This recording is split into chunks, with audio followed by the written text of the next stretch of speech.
नमस्कार दोस्तों, स्वागत है आप सभी लोग का आपके अपने YouTube channel live study Allahabad पर। तो जैसा कि आपको पता है, प्रत्येक दिन शाम को 7 बजे से हम लोग इकोनॉमिक्स के प्रैक्टिस सेशन को करते हैं, जहां पे हम लोग इकोनॉमिक्स के प्रीवियस ईयर क्वेश्चन पेपर के साथ साथ उन प्रश्नों को भी देखते हैं जो प्रश्न अलग अलग परीक्षाओं में पूछे जाते हैं। साथ ही साथ हमारी इकोनॉमिक्स की दूसरी क्लास आपको लाइव स्टडी इलाहाबाद के मोबाइल एप्लीकेशन पे देखने को मिलता है, जहां पे आपको इकोनॉमिक्स के अलग अलग बैच देखने को मिलेंगे और अलग अलग बैचेज में आपको आपके सिलेबस के अकॉर्डिंग एक रणनीति के तहत इकोनॉमिक्स के कंप्लीट कंटेंट दिए जा रहे हैं, ताकि कम समय में बेहतर ढंग से आप इकोनॉमिक्स की तैयारी कर पाए, समझ पाए और अपनी सफलता सुनिश्चित कर पाए। जैसे कि आपको आपके सिलेबस के अनुसार कंप्लीट इकोनॉमिक्स की थियरी पढ़ाई जा रही है। थियरी पढ़ना बहुत जरूरी होता है, क्योंकि इकोनॉमिक्स का एक क्रम होता है और जब तक उस क्रम से ठीक तरीके से आप इकोनॉमिक्स को नहीं पढ़ते हैं, तब तक बहुत प्रकार की कंफ्यूजन में आप फंसे रहते हैं। सो सिंपल सटीक साधारण भाषा में मेरे द्वारा ही कंप्लीट आपको थियरी पढ़ाई जा रही है। इसकी लाइव क्लास होती है। अगर आप लाइव क्लास में जुड़ते हैं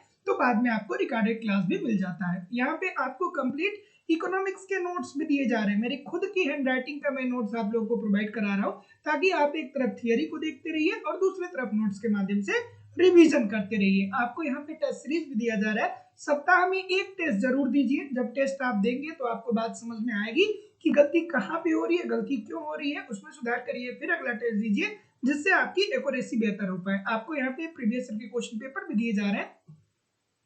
डायरेक्टली इनडायरेक्टली बहुत सारे प्रश्न प्रीवियस ईयर से पूछे जाते हैं और करंट की भी क्लासेस आपकी यहाँ पे कराई जा रही है। मतलब एक रणनीति के तहत सारे कंटेंट दिए जा रहे हैं। अगर ठीक तरीके से 1.5-2 घंटे आप मुझे एप्लीकेशन पे फॉलो कर रहे हैं, 1.5-2 घंटे यूट्यूब पे प्रैक्टिस कर रहे हैं, तो मैं जिम्मेदारी से कह सकता हूँ कि कहीं भी इधर उधर से कुछ भी आपको कलेक्ट करने की जरूरत नहीं होगी।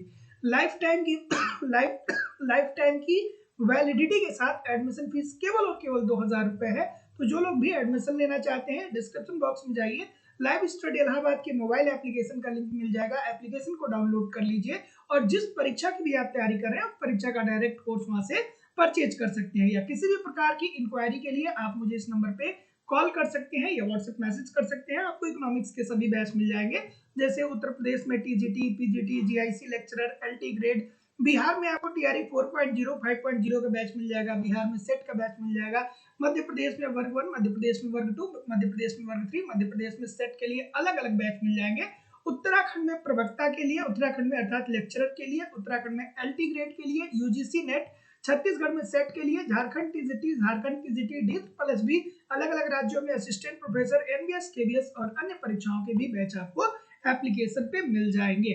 So good evening everybody. अब हम लोग मूव करेंगे अपने सेशन की तरफ और आज के सेशन का पहला प्रश्न आपके सामने ये रहा कि पीगू के अनुसार स्थिर साम्य का उदाहरण क्या है। चलिए बताइए। सबसे पहला प्रश्न आप लोगों के सामने आ गया कि पीगू के अनुसार स्थिर साम्य का मतलब क्या होता है। तो सबसे पहले तो आपको ये बात जानना चाहिए कि साम्य का मतलब क्या होता है।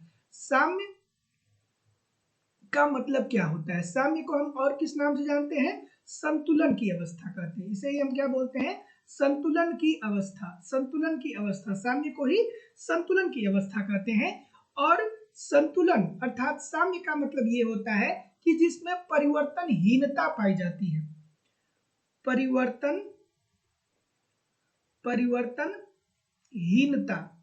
परिवर्तनहीनता अर्थात अर्थव्यवस्था एक ऐसे स्तर पे आके रुक जाएगा जहां पे अर्थव्यवस्था में कोई बहुत ज्यादा परिवर्तन देखने को नहीं मिलेगा। तो इसी संदर्भ में पीगू ने साम्य की अवधारणा दी थी, अर्थात संतुलन की अवधारणा दी थी। और उन्होंने संतुलन के अंतर्गत ये बताया कि संतुलन अर्थात साम्य अर्थव्यवस्था में एक ऐसी स्थिति होती है जहां पे परिवर्तनहीनता होती है, अर्थात अर्थव्यवस्था में बहुत ज्यादा कोई परिवर्तन नहीं होता है। और उसका उदाहरण देकर के उन्होंने बताया था, जिस तरीके से भारी पेदी वाला जहाज, उन्होंने कहा था कि देखिए समुद्र में जो भारी पेदी वाला जहाज होता है ना, वो साम्य की स्थिति में विद्यमान होता है, अर्थात संतुलन की स्थिति में विद्यमान होता है। और अगर किसी कारण बस उस जहाज में थोड़ी भी गड़बड़ी उत्पन्न होती है, तो जहाज के अंदर बहुत सारी क्रिया प्रतिक्रिया ऐसी होती है जो स्वतः ही जहाज को संतुलन की अवस्था में ला देती है। सो ऑप्शन नंबर सी जितने लोग भी बोल रहे हैं, सभी लोग का उत्तर यहाँ पे एब्सोल्युटली 100% ठीक हो जाएगा। अगला प्रश्न है कि साम्य से क्या अभिप्राय है। वही मैं आपको बता रहा था कि साम्य अर्थात संतुलन से क्या अभिप्राय है, बताइए। अब देखिए, जब आप इकोनॉमिक्स पढ़ते हैं ना, तो आप एक उपभोक्ता के साम्य को पढ़ते हैं, तो उपभोक्ता साम्य में कब होगा, बताइए। उपभोक्ता साम्य की स्थिति में कब होगा, जब वो अपने सीमित आय से अपनी मैक्सिमम उपयोगिताओं को पूरा कर पाए, तो वहीं पे वो साम्य की अवस्था में होगा। और एक उद्योग अर्थात अगर जो किसी विक्रेता की बात करें, तो वो कब साम्य की अवस्था में होगा, तो वो साम्य की अवस्था में तब होगा जब उसका लाभ अधिकतम होगा। तो चलिए इस प्रश्न की बात करें, तो साम्य अर्थात संतुलन का मतलब ये होता है कि अर्थव्यवस्था में कोई परिवर्तन नहीं होता है, रोजगार, समृद्धि, उत्पादन, मांग, इसमें कोई बहुत ज्यादा परिवर्तन देखने को नहीं मिलता है। तो ये तो बात बिल्कुल ठीक हो जाएगी। उस स्थिति में जब उपभोक्ता अधिकतम उपयोगिता को प्राप्त करता है, बिल्कुल ठीक है, मैं बार बार आप लोग को बताता हूं कि उपभोक्ता अपनी उपयोगिता को अधिकतम करता है अर्थात संतुष्टि को अधिकतम करता है।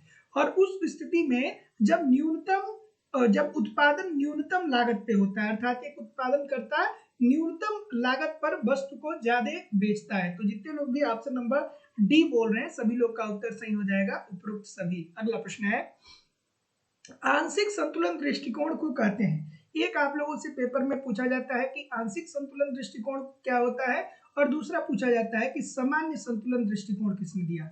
सामान्य संतुलन दृष्टिकोण, दोनों का आप लोग कमेंट करके उत्तर मुझे बताइए।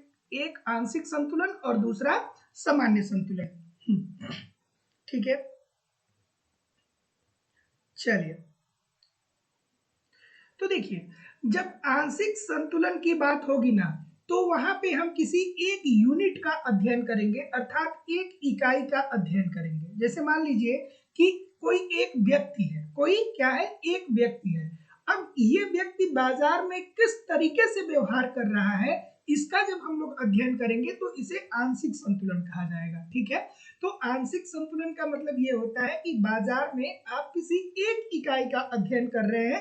जैसे मान लीजिए आप किसी एक व्यक्ति का अध्ययन कर रहे हैं और देख रहे हैं कि वह व्यक्ति किस तरीके से बाजार में व्यवहार कर रहा है, तो इसका अध्ययन हम लोग आंशिक संतुलन के अंतर्गत करते हैं। और सामान्य संतुलन की अवधारणा किसने दिया था, तो पहले आंशिक संतुलन देख लेते हैं। तो आंशिक संतुलन की अवधारणा को मार्शल ने दिया था, इसीलिए इसे मार्शलियन दृष्टिकोण कहा जाता है। ठीक है, उसके बाद सामान्य संतुलन की बात कौन करता है, वालरस। वालरस वालरस तो अगर जो अर्थव्यवस्था में वालरस अगर जो अर्थव्यवस्था के सभी पहलुओं का अध्ययन किया जाएगा तो वो सामान्य संतुलन कहलाएगा। तो इजी सी बात है, ध्यान रखिएगा कि आंशिक संतुलन का दृष्टिकोण मार्शल ने दिया था, जिसके अंतर्गत किसी एक इकाई का अध्ययन होता है, और सामान्य संतुलन की अवधारणा वालरस ने दिया था, जिसके अंतर्गत संपूर्ण अर्थव्यवस्था का अध्ययन किया जाता है। So option number B. अगला, कि कुल मांग वक्र प्रारंभ होता है। खूबसूरत सा प्रश्न है, कुल मांग वक्र प्रारंभ होता है। अब देखिए, मैं आप लोगों को कहता हूं कि आप लोग थियरी की क्लास जरूर पढ़िए, क्योंकि अगर जो आपने मांग की अवधारणा को पढ़ा होगा इकोनॉमिक्स में, तो ये प्रश्न बच्चों का खेल है आपके लिए, और अगर जो आपने नहीं पढ़ा होगा तो ये प्रश्न आपको समझ में आएगा नहीं। चलिए बताइए क्या उत्तर आ रहा है। ऑप्शन नंबर क्या बोल रहे हैं। तो अब यहाँ पे एक चीज आपको ध्यान में रखनी है कि जब आप लोग मांग वक्र के बारे में पढ़ते हैं, तो वहां पे क्या आप पढ़ते हैं कि मांग और कीमत में विपरीत संबंध होता है। जैसे अगर जो किसी वस्तु की कीमत में वृद्धि आती है, अगर जो किसी वस्तु की कीमत में वृद्धि आती है, तो उपभोक्ता उस वस्तु की मांग को कम कर देता है। इजी सी बात है, जैसे आप मार्केट में जाते हैं ना, देखते हैं कि टमाटर 80 रुपया पर केजी है, तो आप हाफ केजी टमाटर खरीदते हैं। पहली बात ये भी ठीक हो जाएगी, और दूसरी बात इसमें ये भी सही होती है कि अगर जो वस्तु की कीमत में कमी आ रही है, तो उपभोक्ता अपने मांग को बढ़ा देगा। जैसे मान लीजिए आप टमाटर खरीदने जा रहे हैं और टमाटर आपको 10 रुपया किलो मिल गया, तो ऐसी स्थिति में आप 1-2 किलो टमाटर खरीद लेंगे। तो जब आप लोग मांग वक्र को पढ़ते हैं, तो वहां पे क्या देखा जाता है, यही तो देखा जाता है ना, कि जब वस्तु की कीमत, प्राइस, जब वस्तु की कीमतें बढ़ती है, जब वस्तु की कीमत बढ़ती है, तो मान लीजिए किसी वस्तु की कीमत P1 है, तो ऐसी स्थिति में वो क्या करता है कि वो Q1 मात्रा में वस्तु की मांग करता है, अर्थात जब वस्तु की कीमत कम है तो वो ज्यादा वस्तु की मांग करेगा। उसी तरीके से मान लीजिए कि अब वस्तु की कीमत बढ़ गई, अब हो गई P2, तो P2 पे अब चूंकि कीमत बढ़ गई तो वो मांग को कम करेगा। फिर मान लीजिए कि और कीमत बढ़ गई, और कीमत बढ़ गई, अब कीमत P3 हो गई, तो वो क्या करेगा कि चूंकि कीमत और बढ़ गया तो वो और मांग को कम कर देगा, अर्थात ये Q2 हो जाएगा, Q2 हो जाएगा, Q3 हो जाएगा। ठीक है, तो ऐसी स्थिति में मांग वक्र कैसा होता है, इसी तरीके का होता है ना। तो कुल मांग वक्र का जो आरंभ होगा वो कहां से होगा, वो मूल बिंदु के ऊपर से होगा। तो जितने लोग भी ऑप्शन नंबर सी बोल रहे हैं सभी लोग का उत्तर यहाँ पे बिल्कुल ठीक हो जाएगा। अगला प्रश्न कि दुर्लभ टिकटों, दुर्लभ चित्रों इत्यादि की मांग की व्याख्या निम्नलिखित में से किस प्रभाव से की जा सकती है। सभी लोग वीडियो को लाइक भी कर दीजिए, इतने सारे लोग क्लास देख रहे हैं। कोई पूछ रहा है कि सर आपकी क्लास कैसे ज्वाइन करें, तो देखिए डिस्क्रिप्शन बॉक्स में चली जाइए, लाइव स्टडी इलाहाबाद के मोबाइल एप्लीकेशन का लिंक होगा, एप्लीकेशन को डाउनलोड कर लीजिए, वहां पे रजिस्टर का ऑप्शन आएगा, रजिस्टर कर लीजिएगा, और उसके बाद जिस परीक्षा की भी आप तैयारी कर रहे हैं उस परीक्षा का कोर्स वहां पे दिख जाएगा, आप डायरेक्ट कोर्स को परचेज कर सकते हैं। अगला, हाँ, कि दुर्लभ चित्रों, दुर्लभ टिकटों इत्यादि की मांग की व्याख्या निम्नलिखित में से किस प्रभाव से की जाती है। तो जितने लोग भी ऑप्शन नंबर क्या बोल रहे हैं, ए बोल रहे हैं, और कोई ए के अलावा, ए बी काफी विविधता आ रही है, सब ये बोल रहे हैं स्नाब प्रभाव होता है ये। तो जितने लोग भी स्नाब प्रभाव बोलते हैं सभी लोग का उत्तर यहाँ पे बिल्कुल ठीक हो जाएगा। जैसे मोनालिसा की पेंटिंग के बारे में आप लोगों ने सुना होगा कि ये बहुत महंगी बिकती है। ठीक है, मोनालिसा की पेंटिंग के बारे में आपने सुना होगा कि बहुत ये महंगी बिकती है, और जिसके पास बहुत ज्यादा पैसा होता है वो क्या करता है, मोनालिसा की पेंटिंग अपने घरों में रखता है। तो स्नाब प्रभाव ये बताता है कि जब किसी वस्तु की कीमत में वृद्धि आती है, स्नाब प्रभाव ये बताता है कि जब किसी वस्तु की कीमत में वृद्धि आती है, जब किसी वस्तु की कीमत में वृद्धि आती है तो समाज के कुछ लोग तो ऐसे होते हैं जो इन वस्तुओं की मांग में कमी करते हैं। ठीक है, जब किसी वस्तु की कीमत में वृद्धि आती है तो समाज के कुछ लोग ऐसे होते हैं कि कीमत बढ़ने के कारण मांग में कमी लाते हैं, लेकिन समाज के वही कुछ लोग ऐसे भी होते हैं जो अपनी प्रतिष्ठा के कारण या अपने आप को धनी दिखाने के लिए इन वस्तुओं की कीमत बढ़ने के बावजूद भी इनकी मांग में क्या कर देते हैं, वृद्धि कर देते हैं। तो इसे ही स्नाब प्रभाव कहा जाएगा। सो इजी सी बात है, ध्यान रखिएगा कि स्नाब प्रभाव का मतलब क्या होता है। तो जो कीमती वस्तुएं होती हैं अगर उनकी कीमतों में और वृद्धि हो रही है तो समाज का कुछ वर्ग इन वस्तुओं की मांग को कम कर देता है, but on the other hand वहीं दूसरी तरफ समाज के कुछ लोग ऐसे होते हैं जो अपने आप को श्रेष्ठ दिखाने के लिए, अपने आप को धनी दिखाने के लिए इन वस्तुओं की मांग को बढ़ा देते हैं। तो इसे ही हम लोग क्या बोलेंगे, स्नाब प्रभाव बोलेंगे। सो option number A this is the right answer हो जाएगा। अगला प्रश्न है कि सूची 1 को सूची 2 के साथ सुमेलित करिए। अब आप इकोनॉमिक्स का कोई भी पेपर देखेंगे तो यहाँ से एक प्रश्न जरूर आएगा, क्योंकि ये 4 कॉन्सेप्ट बनता है और इसमें से एक या 2 प्रश्न अमूमन किसी भी इकोनॉमिक्स के पेपर में देखने को मिलता है, चाहे आप कहीं की भी तैयारी कर रहे हैं। चलिए बताइए क्या उत्तर आ रहा है। हाँ, ठीक है, ऑप्शन नंबर, मांग को गणना रूपी पैमाने में मापा जा सकता है। ये बात किसने कही थी, ये बात किसने कही थी, तो ये बात किसके द्वारा कही गई थी, मार्शल के द्वारा कही गई थी। तो मांग का गणना वाची उपयोगिता सिद्धांत किसने दिया था, तो मार्शल ने दिया था। पहला का क्या हो जाएगा, 2 हो जाएगा, पहला का क्या हो जाएगा, 2 हो जाएगा कि मांग का गणनावाची उपयोगिता सिद्धांत किसके द्वारा दिया गया, मार्शल के द्वारा दिया गया। इजी सी बात है। अब प्रकट अधिमान सिद्धांत की बात करें तो ये तो सैमुअल्सन ने दिया था। प्रकट अधिमान सिद्धांत सबको पता होगा कि ये सैमुअल्सन के द्वारा दिया गया था। ठीक है, मांग का तटस्थता वरीयता सिद्धांत जो दिया गया था वो हिग्स के द्वारा दिया गया था। मांग का तटस्थता वरीयता सिद्धांत किसके द्वारा दिया गया था, हिग्स के द्वारा दिया गया था। और अनिश्चितताओं के अंतर्गत उपयोगिता सूचकांक जो सिद्धांत दिया गया था वो जॉन वोन न्यूमैन के द्वारा दिया गया था। तो जितने लोग भी ऑप्शन नंबर यहाँ पे क्या बोल रहे हैं, 2 4 1 3 बोल रहे हैं ना, 2 4 1 और 3 बोल रहे हैं, सभी लोग का उत्तर यहाँ पे एब्सोल्युटली 100% ठीक हो जाएगा। अगला प्रश्न है कि निम्नलिखित में से कौन सा एक कथन सत्य है। इंपॉर्टेंट प्रश्न है, बताइए। निम्नलिखित में से कौन सा एक कथन सत्य है? निम्नलिखित में से कौन सा एक कथन सत्य है, बताइए। चलिए, निम्नलिखित में से कौन सा एक कथन सत्य है? तो अगर जो आपने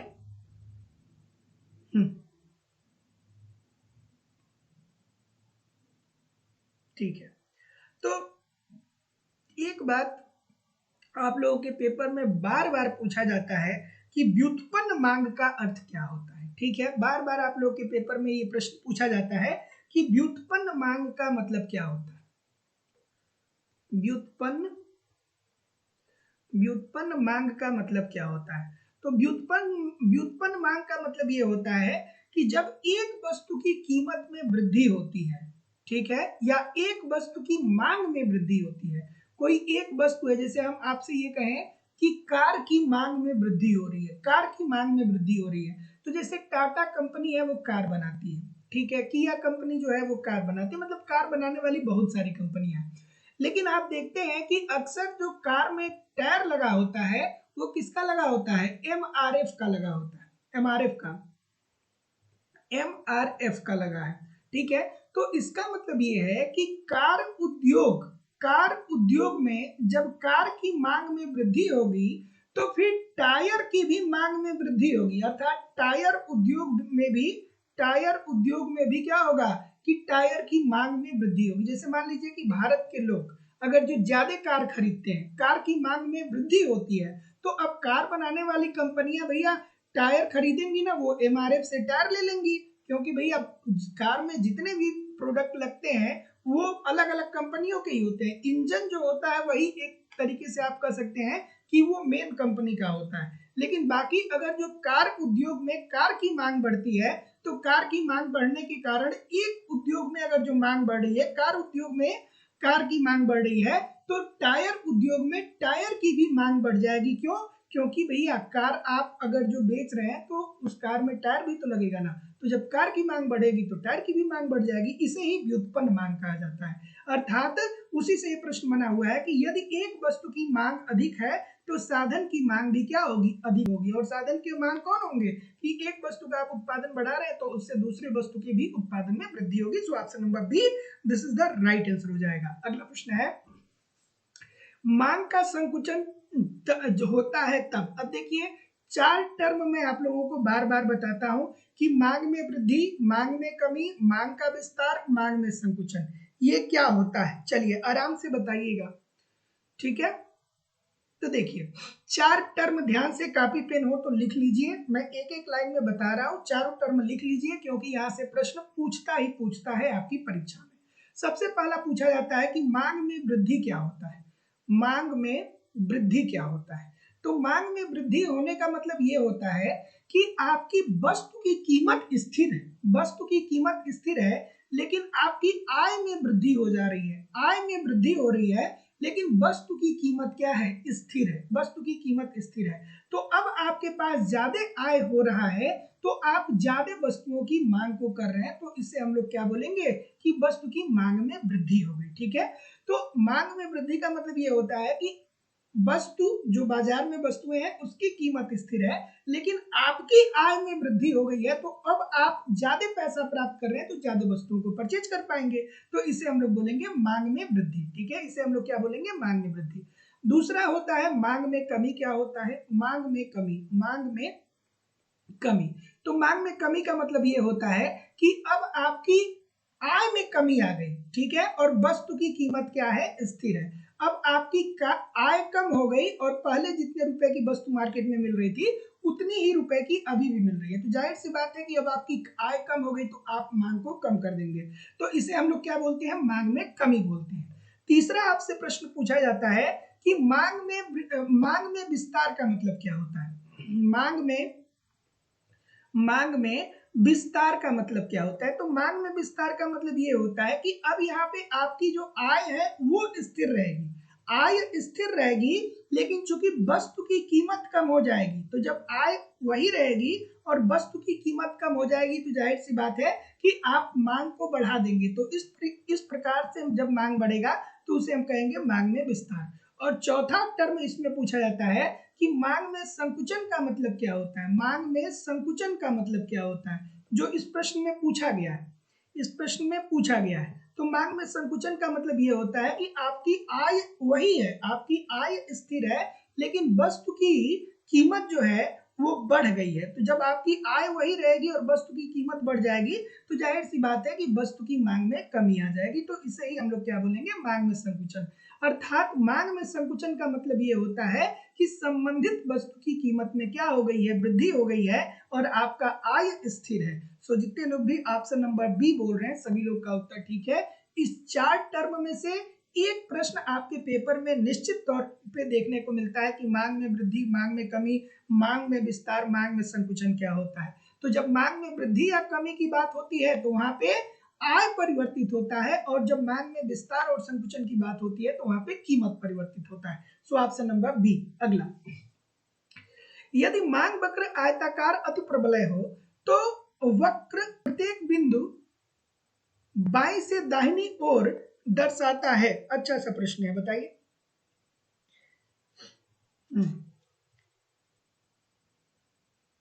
क्या उत्तर आ रहा है? ऑप्शन नंबर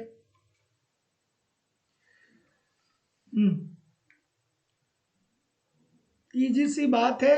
अब अगर जो थियरी पढ़े होंगे तो इस प्रश्न को कर पाएंगे, नहीं पढ़े होंगे तो एक लाइन में इसको समझाया नहीं जा सकता। ठीक है।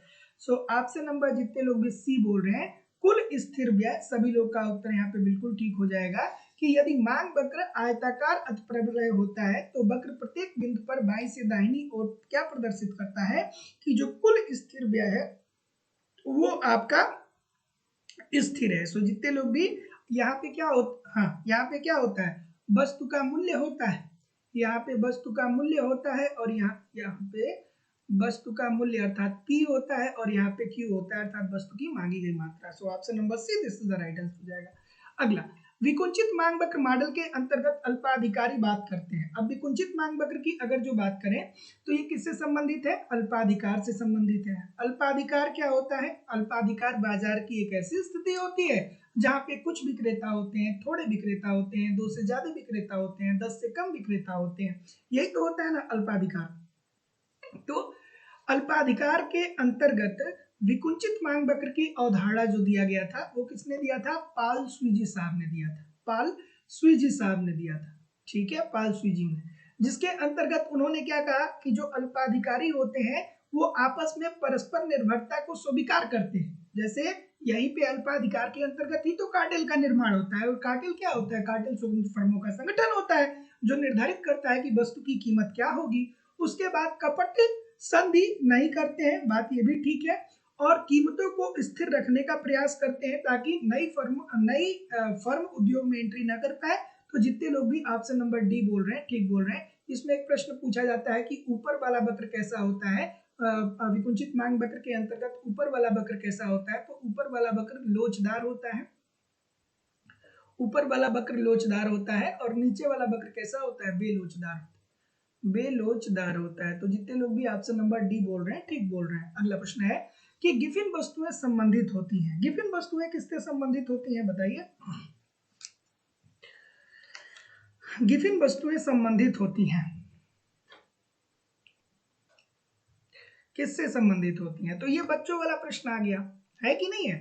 तो अब अगर जो आप इकोनॉमिक्स में मांग की अवधारणा को पढ़े हैं तो वहीं पे अपवाद स्वरूप आप गिफिन वस्तुओं के बारे में भी पढ़ते हैं। ठीक है, तो आप वहां पे ये पढ़ते हैं कि गिफिन वस्तुएं ऐसी वस्तुएं होती हैं जहां पे मांग का नियम लागू नहीं होता है। अर्थात मांग का नियम ये बताता है कि जब आपकी आय में वृद्धि होगी तो आप वस्तु की मांग को भी बढ़ा देंगे, लेकिन गिफिन वस्तुओं के संदर्भ में ऐसा नहीं देखने को मिलता है। गिफिन वस्तु ऐसी निम्न श्रेणी की वस्तु होती है, ऐसी निम्न श्रेणी की वस्तु होती है कि जब उपभोक्ता की आय में वृद्धि होती है तो उपभोक्ता इन वस्तुओं की मांग को बढ़ाता नहीं है बल्कि इन वस्तुओं की मांग को कम कर लेता है। क्यों, क्योंकि इन वस्तुओं की प्रतिस्थापन वस्तु भी होती है, प्रतिस्थापन वस्तु होती है, प्रतिस्थापन वस्तु होती है। जैसे अगर जो गिफिन वस्तु की बात करें तो इसका उदाहरण क्या है, इसका उदाहरण है बाजरा। या इसका उदाहरण है मिट्टी का तेल, जिसे केरोसिन ऑयल भी हम लोग बोलते हैं। मिट्टी का तेल, मिट्टी का तेल। तो आज से कुछ सालों पहले, मतलब आज से 10-20 साल पहले आप लोग देखते थे कि घर में रसोई पकाने के लिए लोग स्टोव का इस्तेमाल करते थे और उसमें मिट्टी के तेल का लोग प्रयोग करते थे।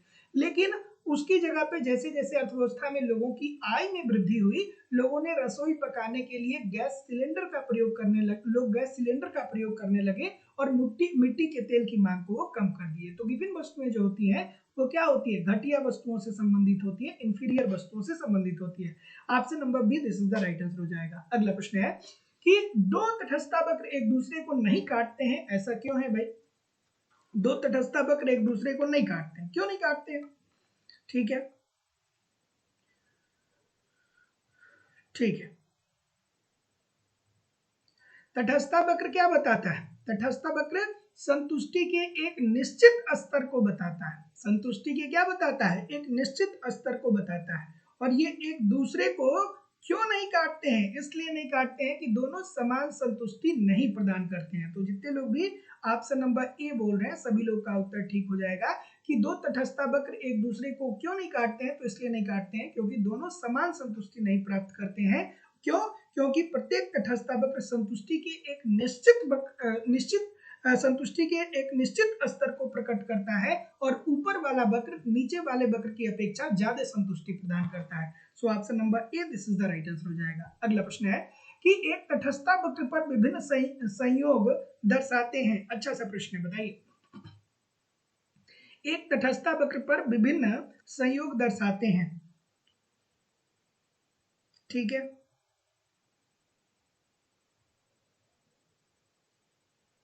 चलिए,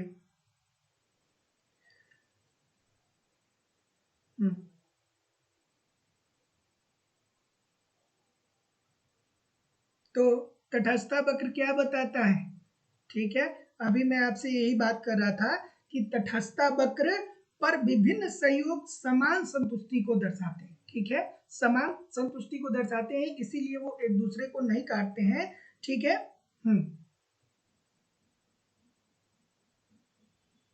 ठीक है। तो तटस्थ वक्र दो या दो से अधिक संयोगों के विभिन्न बिंदुओं को प्रदर्शित करने वाला बिंदुपथ होता है जिस पर उपभोक्ता को समान संतुष्टि प्राप्त होती है। तो जितने लोग भी बी बोल रहे हैं, सभी लोग का उत्तर यहाँ पे बिल्कुल ठीक हो जाएगा। Option number B according to the question this is the right answer हो जाएगा। इजी सा प्रश्न है। अगला, तटस्थ वक्र की कौन सी विशेषता नहीं है? इसमें से कौन सी ऐसी है जो तटस्थ वक्र की विशेषता नहीं है? अगर जो आपने पढ़ा होगा तो तटस्थ वक्र कैसा होता है? ऐसा ही तो होता है ना, समान संतुष्टि पे बने रहने के लिए अगर जो एक वस्तु की मात्रा को आप बढ़ाते हैं तो दूसरे वस्तु की मात्रा को आपको कम करना होता है, यही तो आप पढ़ते हैं। ठीक है, तो तटस्थ वक्र जो होता है वो क्या होता है? बाएं से दाहिनी तरफ, बाएं से दाएं नीचे की तरफ गिरता है। विदाउट अ क्वेश्चन, बात बिल्कुल ठीक है। ये दोनों अक्षों को कभी स्पर्श नहीं करता है और ना ही तटस्थ वक्र एक दूसरे को काटता है। ठीक है, और ना ही ये लंबवत होगा। तो जितने लोग भी ऑप्शन नंबर डी बोल रहे हैं, सभी लोग का उत्तर ठीक हो जाएगा। इसीलिए कहा जाता है कि जो ऊपर वाला वक्र होता है वो अधिक संतुष्टि को और जो नीचे वाला वक्र होता है वो कम संतुष्टि को बताता है। Option number D this is the right answer हो जाएगा। अगला प्रश्न है कि यदि y वस्तु को x वस्तु के लिए प्रतिस्थापित किया जाता है और MRS में वृद्धि होती है तो x व y होगी। बहुत खूबसूरत सा प्रश्न है, ठंडे दिमाग से आराम से इस प्रश्न का उत्तर करिए। बच्चों वाला प्रश्न है ये। अब यहाँ पे प्रतिस्थापन की सीमांत दर का अगर जो आपने कॉन्सेप्ट पढ़ा है इकोनॉमिक्स में तो ये प्रश्न आपके लिए बड़ी आसान है, और अगर जो नहीं पढ़ा है तो ये प्रश्न आपके लिए बड़ा कठिन है। क्या उत्तर आ रहा है बताइए?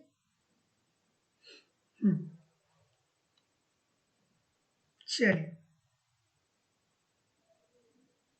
ठीक है। तो अगर जो कोई आपसे ये पूछे कि प्रतिस्थापन की सीमांत दर क्या होती है, कोई कमेंट करके बताओ भाई कि प्रतिस्थापन की सीमांत दर क्या होती है। रोज के सेशन में मैं बताता हूँ, ठीक है।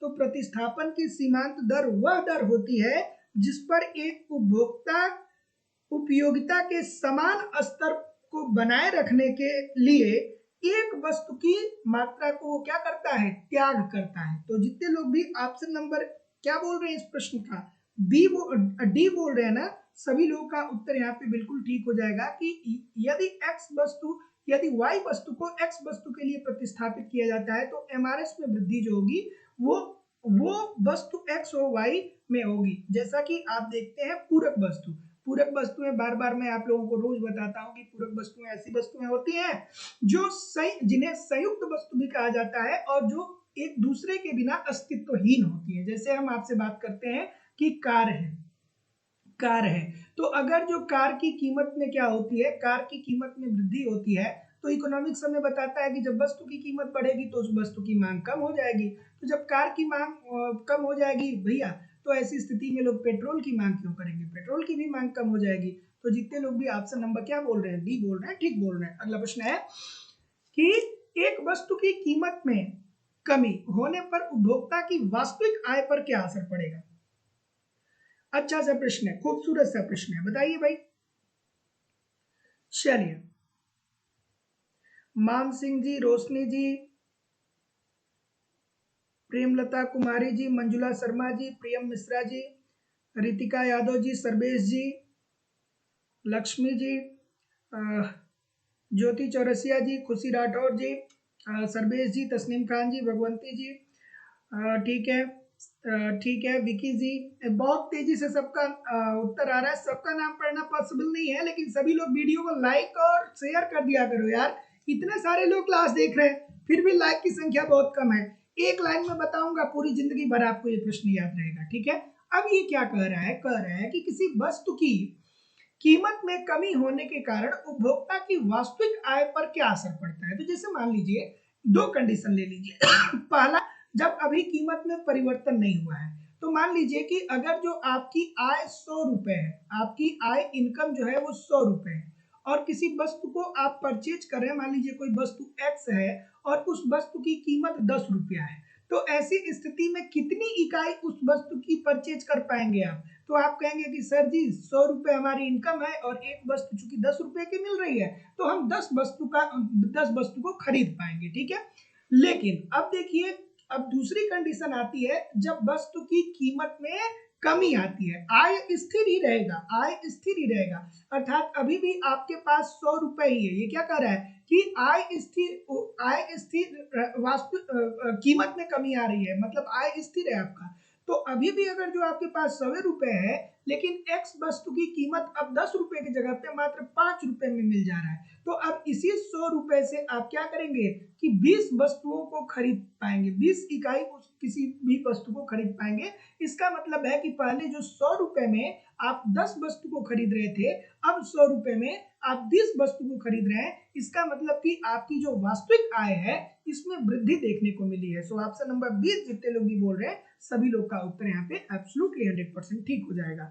अगला प्रश्न है कि उपभोक्ता सिद्धांत में अर्थशास्त्रियों के निम्नलिखित योगदान के कालक्रमानुसार व्यवस्थित कीजिए। क्या उत्तर आ रहा है भाई, क्या उत्तर आ रहा है? ऑप्शन नंबर क्या बोल रहे हैं? तो जितने लोग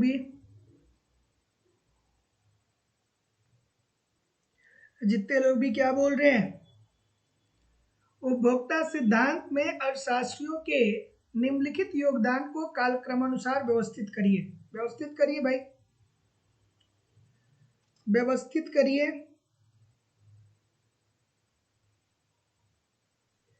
एक सेकेंड, हाँ ठीक है, एक सेकेंड रुक जाइए। यहाँ पे प्रतिस्थापन वस्तुओं की भी तो बात की गई है ना, एक सेकेंड रुक जाइए, एक सेकेंड रुक जाइए। पूरक वस्तु नहीं, प्रतिस्थापन वस्तु की बात की गई है। देखिए मैं ये वाला ऑप्शन नहीं देखा हूँ इसलिए ये कंफ्यूज मतलब यहाँ पे गलत बता दिया। प्रतिस्थापन वस्तु होगी, जैसे प्रतिस्थापन वस्तु का मतलब हम लोग क्या करते हैं, जैसे हम आपसे कहूँ कि चाय हो गया और कॉफी हो गया, चाय और कॉफी, सॉरी ये गलती मेरी है, इसको करेक्ट कर लीजिएगा। चाय और कॉफी, तो अगर जो चाय की कीमत में वृद्धि होती है तो जाहिर सी बात है कि चाय की मांग में कमी आएगी और चाय की मांग में कमी आएगी तो कॉफी की मांग में वृद्धि होगी। सॉरी, इस प्रश्न को करेक्ट कर लीजिएगा। चलिए आगे बढ़ते हैं कि उपभोक्ता सिद्धांत के अर्थशास्त्रियों के निम्नलिखित योगदान को कालक्रमानुसार व्यवस्थित करिए। क्या उत्तर आ रहा है? इजी सी बात है। ठीक है यार, देखिए मैं भी ना भगवान हूँ और ना ही मशीन हूँ, है ना। तो कभी कभी होता है कि जब आप बहुत सारी चीज़ों को कराते हैं तो कुछ कुछ चीज़ें जो होती है वो आपकी मेमोरी जो होती है ना, वो थोड़ी बहुत आपको कभी कभी वो कर देती है ना। तो इसमें इतना परेशान होने की जरूरत नहीं है। जब करेक्ट मैं करा देता हूँ, बाकी कोई दिक्कत नहीं। चलिए, कि उपभोक्ता सिद्धांत में अर्थशास्त्रियों के निम्नलिखित योगदान को कालक्रमानुसार व्यवस्थित करिए। चलिए बताइए क्या उत्तर आ रहा है, क्या उत्तर आ रहा है। तो गणनावाचक सिद्धांत सबसे पहले आया था। गणनावाचक सिद्धांत किसके द्वारा दिया गया था? तो मार्शल के द्वारा दिया गया था। क्या बोल रहे हैं?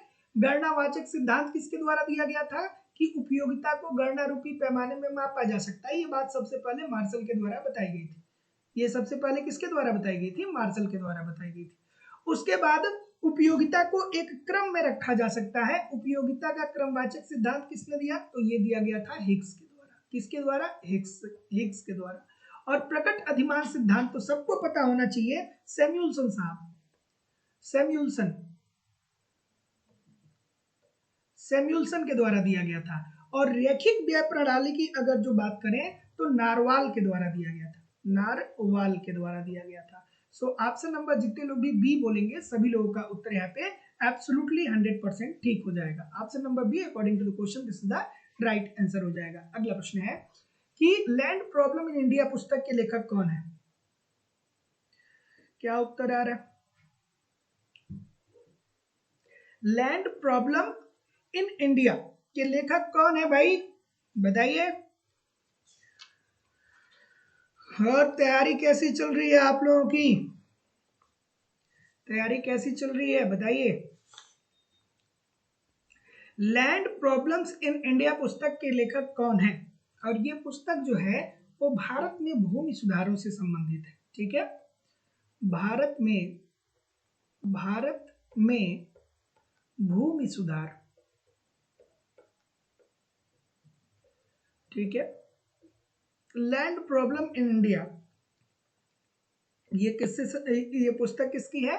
तो ये है राधा कमल मुखर्जी साहब का। चूंकि पुस्तक भी आप लोगों के पेपर में अक्सर पूछा जाता है, तो लैंड प्रॉब्लम इन इंडिया पुस्तक के जो लेखक हैं वो राधा कमल मुखर्जी हैं। और राधा कमल मुखर्जी ने अपनी इस पुस्तक में भारत में किस तरीके से भूमि का सुधार किया जाए ताकि कृषि को आगे बढ़ाया जाए, इसके बारे में अपने विचार को प्रस्तुत किया था। सो option number A this is the right answer हो जाएगा।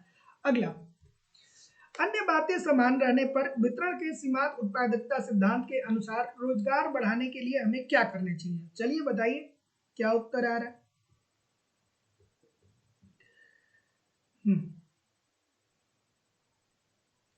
वितरण का सीमांत उत्पादकता सिद्धांत किसने दिया था? दो तीन बातें यहाँ से पूछी जाती है। अगर जो आप इकोनॉमिक्स की गहराई को समझते हैं तो आप बताएंगे मुझे जरूर। वितरण का सीमांत उत्पादकता सिद्धांत किसके द्वारा दिया गया था? तो जेबी क्लार्क के द्वारा दिया गया था। जेबी क्लार्क के द्वारा वितरण का सीमांत उत्पादकता सिद्धांत दिया गया था, जिसके अंतर्गत उन्होंने क्या बोला था? उन्होंने बोला था कि जो उत्पादन के साधन होते हैं ना, वो अपने सीमांत उत्पादकता के बराबर पारितोषिक प्राप्त करते हैं। ठीक है, अर्थात यहाँ पे पूर्ण प्रतियोगिता जैसी स्थिति विद्यमान होती है कि उत्पादन, जब वस्तु का उत्पादन होता है तो उसमें जो साधन लगते हैं वो अपनी सीमांत उत्पादकता के बराबर पारितोषिक प्राप्त करते हैं। पहला प्रश्न आप लोगों से अक्सर पेपर में ये पूछा जाता है। और दूसरा प्रश्न ये पूछा जाता है कि अन्य बातें समान रहने पर वितरण के सीमांत उत्पादकता सिद्धांत के लिए अगर जो हमें रोजगार को बढ़ानी है तो जाहिर सी बात है कि श्रमिकों की सीमांत उत्पादकता में हमें वृद्धि करनी होगी, तभी रोजगार में वृद्धि होगा। सो option number see this is the right answer हो जाएगा। अगला प्रश्न, कूट 1 को कूट 2 से सुमेलित करिए। चलिए क्या उत्तर आ रहा है? लगान प्रत्येक विशिष्ट साधन पर उदय होता है। क्या ये बात सही है? और यह प्रकृति का निःशुल्क उपहार है। चलिए बताइए क्या उत्तर आ रहा है? लगान का प्रतिष्ठित सिद्धांत जो डेविड रिकार्डो ने दिया था वो किस पुस्तक में दिया था? सब लिख करके बताइए। बातें आप लोग बहुत कर रहे हैं लेकिन लिख करके, किताब का नाम लिख करके बताइए। किताब का नाम लिख करके बताइए कि कौन सी बुक थी इनकी। रिकार्डो ने जो लगान का प्रतिष्ठित सिद्धांत दिया था वो किस पुस्तक में दिया था, कमेंट करके बताइए सभी लोग, ठीक है। चलिए अब इस प्रश्न की थोड़ी सी बात कर लेते हैं, आप कमेंट करके बताइए। तो लगान का जो प्रतिष्ठित सिद्धांत है वो डेविड रिकार्डो ने दिया था, डेविड रिकार्डो ने दिया था। और डेविड रिकार्डो ने एक पुस्तक लिखी थी, उस पुस्तक का नाम आप लोग बताइए मुझे। और उसमें डेविड रिकार्डो ने ये बोला था कि भूमि की उर्वरा शक्ति अलग अलग होती है, जो भूमि जितना ज्यादा उर्वरक होगी वो उतना ज्यादा लगान देगी, जो भूमि कम उर्वरक होगी वो कम लगान देगी। ऐसी भूमि जो लगान नहीं देगी उसे सीमांत भूमि कहा जाएगा। ऐसी भूमि जो लगान नहीं देगी उसे सीमांत भूमि कहा जाएगा। सीमांत भूमि ऐसी भूमि होगी जो लगान नहीं देगी, अर्थात ये उर्वरक नहीं होगी, ठीक है, उर्वरक नहीं होगी। और वहीं दूसरी तरफ ऐसी भूमि जो लगान देगी, ठीक है, अर्थात जो उर्वरक होगी उसे अधिसीमांत भूमि बोला जाएगा। फिर उन्होंने क्या बोला, कहा कि भूमि की पूर्तियां बेलोचदार है। भूमि की पूर्ति क्या है, पूर्तियां बेलोचदार है, अर्थात भूमि की लेंथ में कोई परिवर्तन नहीं हो सकता है, भूमि की मात्रा में कोई परिवर्तन नहीं हो सकता है। बात बिल्कुल ठीक है, ठीक है। ये इतनी बातें समझ ली। बुक का नाम पूछा, बहुत कम लोगों ने बताया, तो ठीक है, ध्यान रख लीजिएगा, principle of political economy and taxation, ठीक है, जो 1817 में पुस्तक लिखी गई थी, इसी में डेविड रिकार्डो ने लगान के सिद्धांत की बात की थी, principle of political economy and taxation, ठीक है, ध्यान रखिएगा। तो लगान प्रत्येक विशिष्ट साधन का उदय होता है, तो बात तो ये 100% ठीक है। डेविड रिकार्डो ने बोला ना कि देखिए भैया, लगान की भूमि की उर्वरा शक्ति अलग अलग होती है, जो भूमि जितना उर्वरक होगी वो उतना लगान देगी, जो भूमि ज्यादा उर्वरक होगी ज्यादा लगान देगी, जो भूमि कम उर्वरक होगी वो कम लगान देगी। ये बात तो ठीक है, और यह प्रकृति का निःशुल्क उपहार है, तो बिल्कुल ठीक है कि डेविड रिकार्डो ने कहा ना कि देखिए भैया, भूमि की मौलिक और अविनाशी शक्तियों के कारण ही भूस्वामी को लगान प्राप्त होता है, और भूमि जो है ये प्रकृति के द्वारा मनुष्य को निःशुल्क उपहार के रूप में मिला है। तो जितने लोग भी ऑप्शन नंबर बी बोल रहे हैं कि सर जी ए भी सही है आर भी सही है, दोनों सही है, लेकिन आर एक ही सही व्याख्या नहीं कर रहा है, सभी लोग का उत्तर यहाँ पे एब्सोल्युटली 100% ठीक हो जाएगा। अगला प्रश्न है, थोड़ा सा एडजस्ट करना होगा, एक सेकेंड, इस प्रश्न का उत्तर करिए। ये मोस्ट इंपॉर्टेंट प्रश्न है, थोड़ा आराम से करिएगा, अक्सर अलग अलग परीक्षाओं में पूछा गया है। और आप लोगों की इकोनॉमिक्स की दूसरी क्लास लाइव स्टडी इलाहाबाद के मोबाइल एप्लीकेशन पे होती है, जहाँ पे आपको इकोनॉमिक्स के अलग अलग बैच देखने को मिलेंगे, और हर बैच में एक रणनीति के तहत आपको कंप्लीट कंटेंट प्रोवाइड किए जा रहे हैं, कंप्लीट आपको थियरी पढ़ाई जा रही है। थियरी खूब ढंग से पढ़िए, क्योंकि इकोनॉमिक्स का एक क्रम होता है, इस क्रम को जब तक फॉलो नहीं करेंगे तब तक कंफ्यूजन ही कंफ्यूजन बना रहेगा। तो कंप्लीट थियरी पढ़ाई जा रही है, थियरी पढ़िए, वहाँ पे कंप्लीट मैं खुद की हैंडराइटिंग का नोट्स दे रहा हूँ, नोट्स के माध्यम से रिवीजन करते रहिए। टेस्ट सीरीज दिया जा रहा है, सप्ताह में एक टेस्ट जरूर दीजिए ताकि पता चले गलती कहाँ पे हो रही है, क्यों हो रही है, उसमें सुधार करिए। प्रीवियस ईयर दिया जा रहा है, उसको पढ़िए, बार बार वहां से प्रश्न देखने को मिलते हैं, और करंट की भी क्लासेस होती है, मतलब सब कुछ प्रोवाइड किया जा रहा है। ईमानदारी से आप मुझे 1.5-2 घंटे अगर जो एप्लीकेशन पे फॉलो कर रहे हैं, 1.5-2 घंटे यूट्यूब पे फॉलो कर रहे हैं, तो मैं निश्चित तौर पे कह सकता हूँ कि कहीं भी इधर उधर से कुछ भी कलेक्ट करने की जरूरत नहीं होगी। लाइफ टाइम की वैलिडिटी के साथ एडमिशन फीस केवल और केवल 2000 रुपए है। तो जो लोग भी एडमिशन लेना चाहते हैं, डिस्क्रिप्शन बॉक्स में जाइए, लाइव स्टडी इलाहाबाद की मोबाइल एप्लीकेशन का लिंक मिल जाएगा, एप्लीकेशन को डाउनलोड कर लीजिए और वहां से डायरेक्ट कोर्स को आप परचेज कर सकते हैं, जिस परीक्षा की भी आप तैयारी कर रहे हैं। किसी भी प्रकार की आपकी इंक्वायरी है, किसी भी प्रकार की आपकी समस्या है, तो इस नंबर पे आप मुझे कॉल भी कर सकते हैं या व्हाट्सएप मैसेज भी कर सकते हैं। चलिए बताइए क्या उत्तर आ रहा है, क्या उत्तर आ रहा है। कर देय क्षमता सिद्धांत। अब देखिए, कर देय क्षमता सिद्धांत क्या बताता है, अगर जो एक लाइन में मैं आपसे पूछूं कि कर देय क्षमता सिद्धांत क्या बताता है, तो आप कहेंगे कि कर देय क्षमता सिद्धांत ये बताता है कि प्रत्येक व्यक्ति अपनी क्षमता के अनुसार कर दे। कर देय क्षमता सिद्धांत क्या बताता है, कर देय क्षमता सिद्धांत क्या बताता है कि प्रत्येक व्यक्ति प्रत्येक व्यक्ति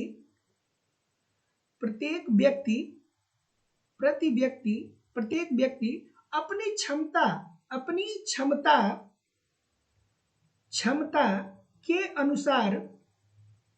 अनुसार कर दे। प्रत्येक व्यक्ति अपनी क्षमता के अनुसार कर दे, यही बताता है कर दे क्षमता सिद्धांत, कि जितने भी लोग हैं, अर्थात जो गरीब व्यक्ति है वो क्या करेगा, वो कम कर देगा। और जो अमीर व्यक्ति है, जो अमीर व्यक्ति है वो क्या करेगा, अधिक कर देगा, वो कर ज्यादा देगा। ठीक है, अर्थात सभी लोग अपनी क्षमता के अनुसार कर देंगे। ठीक है, और अब ये सिद्धांत किस पुस्तक में लिखी गई थी, कोई बताएगा, कोई बताएगा कमेंट करके कि ये सिद्धांत किस पुस्तक में लिखी गई थी। एबिलिटी टू पे प्रिंसिपल, एबिलिटी टू पे प्रिंसिपल, उसी पुस्तक में ये लिखी गई थी। और कहा गया कि देखिए भैया, चूंकि अमीर जो होता है उसके लिए मुद्रा ज्यादा महत्वपूर्ण होता है, और सॉरी, जो गरीब होता है उसके लिए मुद्रा की सीमांत उपयोगिता ज्यादा होती है, और जो अमीर होता है उसके लिए मुद्रा की सीमांत उपयोगिता कम होती है। तो चलिए इस प्रश्न को पढ़ें कि करों का कर देय क्षमता सिद्धांत त्याग के सिद्धांत पे आधारित है। तो वही तो मैं बता रहा था कि कर देय क्षमता सिद्धांत बताता है कि प्रत्येक व्यक्ति अपनी क्षमता के अनुसार कर दे, तो बात तो ठीक है। आय अधिक होने पे करदाता के लिए मुद्रा की सीमांत उपयोगिता कम होती है, बात बिल्कुल ठीक है। अगर जो मान लीजिए शाहरुख खान को 10 रुपया कर देना है, शाहरुख खान को अगर जो 100 रुपया टैक्स देना है, और एक गरीब व्यक्ति जो झोपड़ी में रहता है उसको अगर जो 100 रुपया टैक्स देना है, तो जाहिर सी बात है कि शाहरुख खान भैया 10 रुपया 100 रुपया दे देंगे, उनके लिए 100 रुपये का कोई मतलब नहीं है। लेकिन जो व्यक्ति झोपड़ी में रह रहा है, जिसकी कोई इनकम नहीं है, उसके लिए तो 100 रुपये ज्यादा होगा ना। तो ऐसी स्थिति में जिसकी आय अधिक होती है, आय अधिक होने पे करदाता के लिए मुद्रा की सीमांत उपयोगिता कम होती है। ठीक है, ये बात बिल्कुल सही है। लेकिन दोनों एक दूसरे को क्या कर रहे हैं, ये जस्टिफाई भी कर रहे हैं। तो जितने लोग भी ए बोल रहे हैं कि ए और आर दोनों सही है, और आर ए का सही स्पष्टीकरण कर रहा है, सभी लोग का उत्तर यहाँ पे एब्सोल्युटली 100% ठीक हो जाएगा। अगला, रिकार्डो के अनुसार लगान होता है। चलिए भाई, रिकार्डो की बात आ गई फिर से। अब देखिए, अगर जो आपने लगान के सिद्धांत को पढ़ा होगा तो आपको डेविड रिकार्डो याद आने चाहिए, आपको रॉबिन्सन याद आने चाहिए, आपको मार्शल याद आने चाहिए, आपको लगान का आधुनिक सिद्धांत याद आना चाहिए। ठीक है, चलिए बताइए क्या उत्तर आ रहा है। डेविड रिकार्डो ने क्या कहा,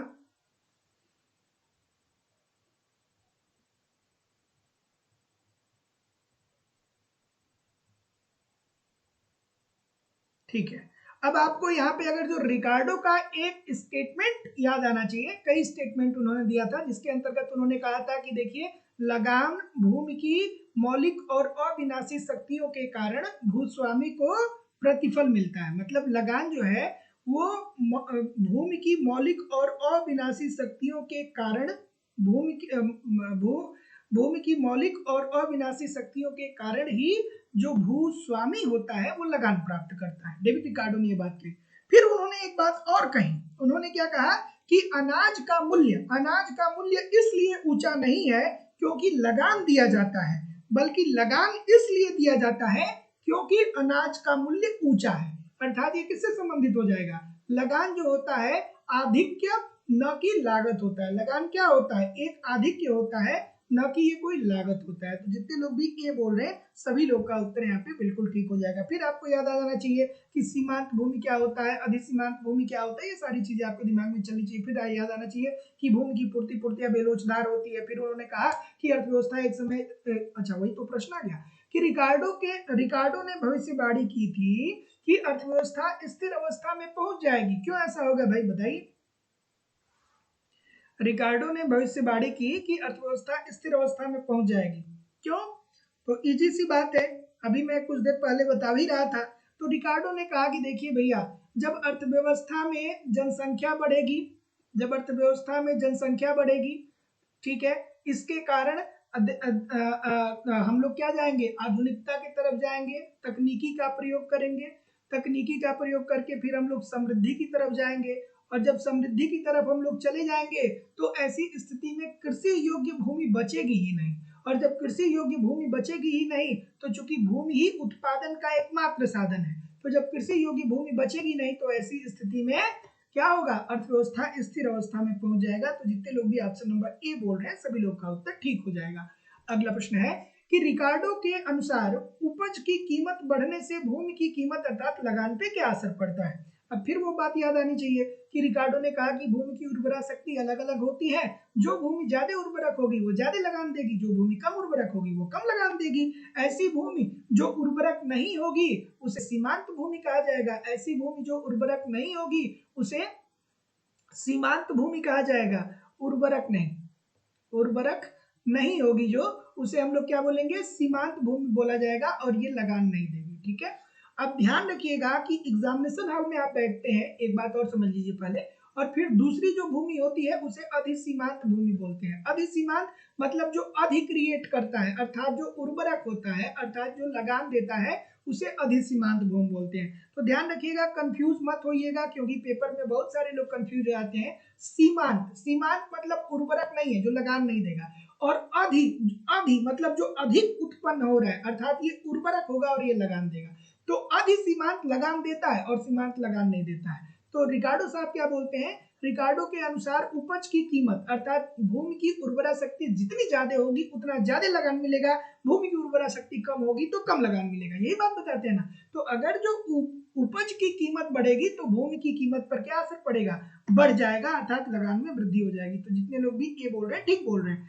अगला प्रश्न है, अगला प्रश्न है कि निम्नलिखित में से किसने सार्वजनिक पद में विस्थापन प्रभाव की अवधारणा दी। खूबसूरत सा प्रश्न है, बहुत मजेदार सा प्रश्न है। अब इकोनॉमिक्स में अगर जो आपने सार्वजनिक व्यय के नियम को पढ़ा होगा तो वहां से संबंधित ये प्रश्न है। ठीक है ना, देखिए जब आप प्रश्न को देखें ना तो आपको ये बात समझ में आ जानी चाहिए कि ये किस यूनिट का प्रश्न है। क्या ये व्यष्टि अर्थशास्त्र का प्रश्न है, मुद्रा एवं बैंकिंग का है, समष्टि अर्थशास्त्र का है, अंतरराष्ट्रीय व्यापार का है, सार्वजनिक व्यय का है, विदेशी व्यय का है, कहाँ का ये प्रश्न है, सांख्यिकी का।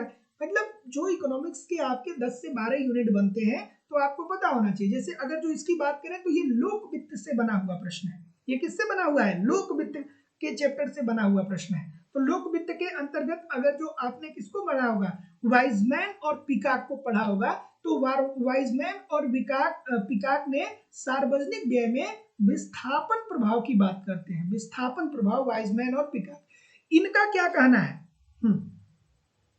ठीक है, क्या हुआ, इनका क्या कहना है, इनका ये कहना है कि देखिए जब अर्थव्यवस्था में कोई युद्ध होता है, जब अर्थव्यवस्था में कोई युद्ध होता है या अर्थव्यवस्था में कोई आपात आता है, कोई आपात आता है या अर्थव्यवस्था, अब ये सिद्धांत क्या बताता है, ध्यान से समझ लीजिए, बहुत इंपॉर्टेंट चीज बता रहा हूं। बहुत लोग रट्टा मार के छोड़ देते हैं, रट्टा नहीं मारना है, एक लाइन में बताऊंगा, पूरी जिंदगी भर आपको याद रहेगा। तो सार्वजनिक व्यय के अंतर्गत विस्थापन प्रभाव की बात पिकाक एवं वाइजमैन साहब करते हैं और उनका ये कहना है कि जब किसी देश में युद्ध और आपात की स्थिति आती है तो उस देश की जो सरकार होती है ना, उस देश की जो सरकार होती है वो कर की दर को बढ़ाती है, अर्थात लोगों से ज्यादा टैक्स वसूल करती है। ठीक है, टैक्स ज्यादा वसूल करती है और साथ ही साथ वो सरकार सार्वजनिक व्यय को भी बढ़ाती है, सार्वजनिक व्यय को भी बढ़ाती है, सार्वजनिक व्यय अर्थात समाज पर वो सरकार ज्यादा खर्च करता है। लेकिन अगर जो युद्ध और आपात की स्थिति खत्म हो जाती है तो भी ये बढ़ा हुआ टैक्स और सार्वजनिक व्यय में सरकार कमी नहीं लाती है। ठीक है, क्योंकि जब युद्ध और आपात आता है तो उस समय देश में टैक्स अर्थात कर और सार्वजनिक व्यय का एक अलग स्तर होता है। लेकिन जब अर्थव्यवस्था में युद्ध या आपात आता है तो सरकार को मजबूरन उस देश में टैक्स अर्थात कर की दर को बढ़ाना पड़ता है और सार्वजनिक व्यय को भी बढ़ाना पड़ता है। लेकिन जब एक बार सरकार युद्ध और आपात की स्थिति में कर और व्यय को बढ़ा देती है तो ये युद्ध और आपात की स्थिति समाप्त होने के बावजूद भी कर और सार्वजनिक व्यय में कमी नहीं आती है, अर्थात कर और सार्वजनिक व्यय एक जगह से दूसरे जगह पे विस्थापित हो जाता है। विस्थापन का मतलब क्या हुआ कि जो अपना स्थान परिवर्तित कर ले, एक जगह से दूसरे जगह विस्थापित हो जाता है, तो इसे ही विस्थापन प्रभाव कहा जाता है। तो जितने लोग भी ऑप्शन नंबर सी बोल रहे हैं ठीक बोल रहे हैं। तो ध्यान रखिएगा कि विस्थापन प्रभाव की बात कौन करता है, पिकाक और वाइजमैन साहब करते हैं सार्वजनिक व्यय के संदर्भ में, जिसके अंतर्गत कहते हैं कि अगर जो अर्थव्यवस्था में युद्ध और आपात आता है तो सरकार उस देश की कर और सार्वजनिक व्यय दोनों को बढ़ाएगी, लेकिन जब युद्ध की स्थिति या आपात की स्थिति खत्म हो जाएगी तो भी कर और सार्वजनिक व्यय उसी स्तर पे बना रहेगा, वो फिर दोबारा उस स्तर पे नहीं आएगा जो पहले था। तो जितने लोग भी सी बोल रहे हैं ठीक बोल रहे हैं। अगला प्रश्न है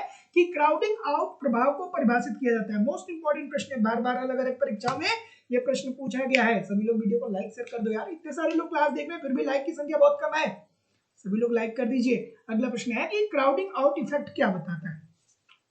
बहुत अच्छा सा खूबसूरत सा ये प्रश्न बनता है, अक्सर अलग अलग परीक्षाओं में देखने को मिलता है। तो क्राउडिंग आउट इफेक्ट का मतलब ये होता है कि जब सरकार अपने व्यय में वृद्धि करती है, सरकार क्या करती है, अपने व्यय में वृद्धि करती है, सरकार अपने व्यय में वृद्धि करती है। जैसे मान लीजिए कि भारत सरकार बजट बना रही है और उसमें 50,000 करोड़, 1 लाख करोड़ या 2 लाख करोड़ रुपए लेकर के आ रही है, मतलब पहले की अपेक्षा सरकार अपने बजट सरकारी व्यय को बढ़ा रही है। तो सरकार अगर अपने सरकारी व्यय को बढ़ाएगी, अर्थात सरकार को जब व्यय को बढ़ाना है तो सरकार को आय भी तो चाहिए ना, सरकार को आय भी तो चाहिए ना, सरकार को आय प्राप्त करना है। और अब सरकार आय कैसे प्राप्त करता है, तो सरकार कर के माध्यम से आय प्राप्त करता है या सरकार ऋण के माध्यम से आय प्राप्त करता है। वो आंतरिक ऋण भी हो सकता है, बाह्य भी ऋण हो सकता है। तो सरकार अगर जो अपने व्यय को अर्थव्यवस्था में बढ़ाने वाली है, अर्थात मुद्रा की पूर्ति को बढ़ाने वाली है, तो सरकार को आय चाहिए, आय के लिए सरकार कर की दर को बढ़ा देगी। और जब कर की दर को बढ़ा देगी तो जो आम निवेशक होंगे, अब वो पैसा जो खुद पे निवेश कर सकते थे, खुद के निवेश को बढ़ा सकते थे, अब वो कर के रूप में सरकार को दे रहे। तो ऐसी स्थिति में जो निजी निवेशक होंगे उनके निवेश में कमी आ जाएगी। निजी निवेश में क्या आ जाएगी, में कमी आ जाएगी, निजी निवेश में कमी आ जाएगी। तो जितने लोग भी ऑप्शन नंबर सी बोल रहे हैं कि सार्वजनिक व्यय में वृद्धि के फलस्वरूप जब सरकार व्यय बढ़ाएगी तो सरकार को आय भी तो चाहिए, आय के लिए सरकार कर की मात्रा को बढ़ाएगी। जब कर की मात्रा को बढ़ाएगी तो जो आम निवेशक होंगे अब वो पैसा कर के रूप में सरकार को ज्यादा देंगे। तो सार्वजनिक व्यय में अगर जो वृद्धि होगा तो निजी व्यय में क्या आ जाएगी, कमी आ जाएगी। That's it, option number see this is the right answer हो जाएगा। अगला प्रश्न है कि कराभार के प्रसरण सिद्धांत में किस अर्थशास्त्री का महत्वपूर्ण सिद्धांत है, सॉरी महत्वपूर्ण स्थान है। कराभार का प्रसरण सिद्धांत क्या बताता है। अब ये भी बहुत इंपॉर्टेंट प्रश्न है, ये भी पूछा गया। कराभार का प्रसरण सिद्धांत में किस अर्थशास्त्री का महत्वपूर्ण स्थान है। और रोज आप लोगों की क्लास होती है 7:10 पे मैं लाइव आ जाता हूं। तो जो लोग भी चैनल को सब्सक्राइब नहीं किए हैं, चैनल को सब्सक्राइब करके बेल आइकन को जरूर क्लिक कर दीजिए ताकि नोटिफिकेशन आपको मिलता रहे। क्या उत्तर आ रहा है। तो जितने लोग भी ऑप्शन नंबर डी बोल रहे हैं कि कराभार का प्रसरण सिद्धांत किस अर्थशास्त्री ने दिया था, तो ये कैनाड के द्वारा दिया गया था। और करारोपण का प्रसरण सिद्धांत ये बताता है कि जब कोई सरकार कर लगाती है तो धीरे धीरे स्वतः ही दीर्घकाल में कर का असर अर्थव्यवस्था में रह रहे समाज के सभी लोगों पे पड़ता है। जैसे सरकार जीएसटी लगाई तो जीएसटी ठीक है, जीएसटी सरकार ने लगाया तो जीएसटी तो सभी लोग देते हैं ना, चाहे अमीर हो चाहे गरीब हो। तो प्रसरण सिद्धांत यही बताता है कि जब सरकार किसी भी प्रकार का कोई भी नया कर लगाती है, कोई भी कर आरोपित करती है, तो ये सारे इस प्रकार के कर का प्रभाव अर्थव्यवस्था में सभी लोगों पर धीरे धीरे प्रसारित हो जाता है, अर्थात पड़ने लगता है। तो यही बात उन्होंने प्रसरण सिद्धांत के अंतर्गत बताया था।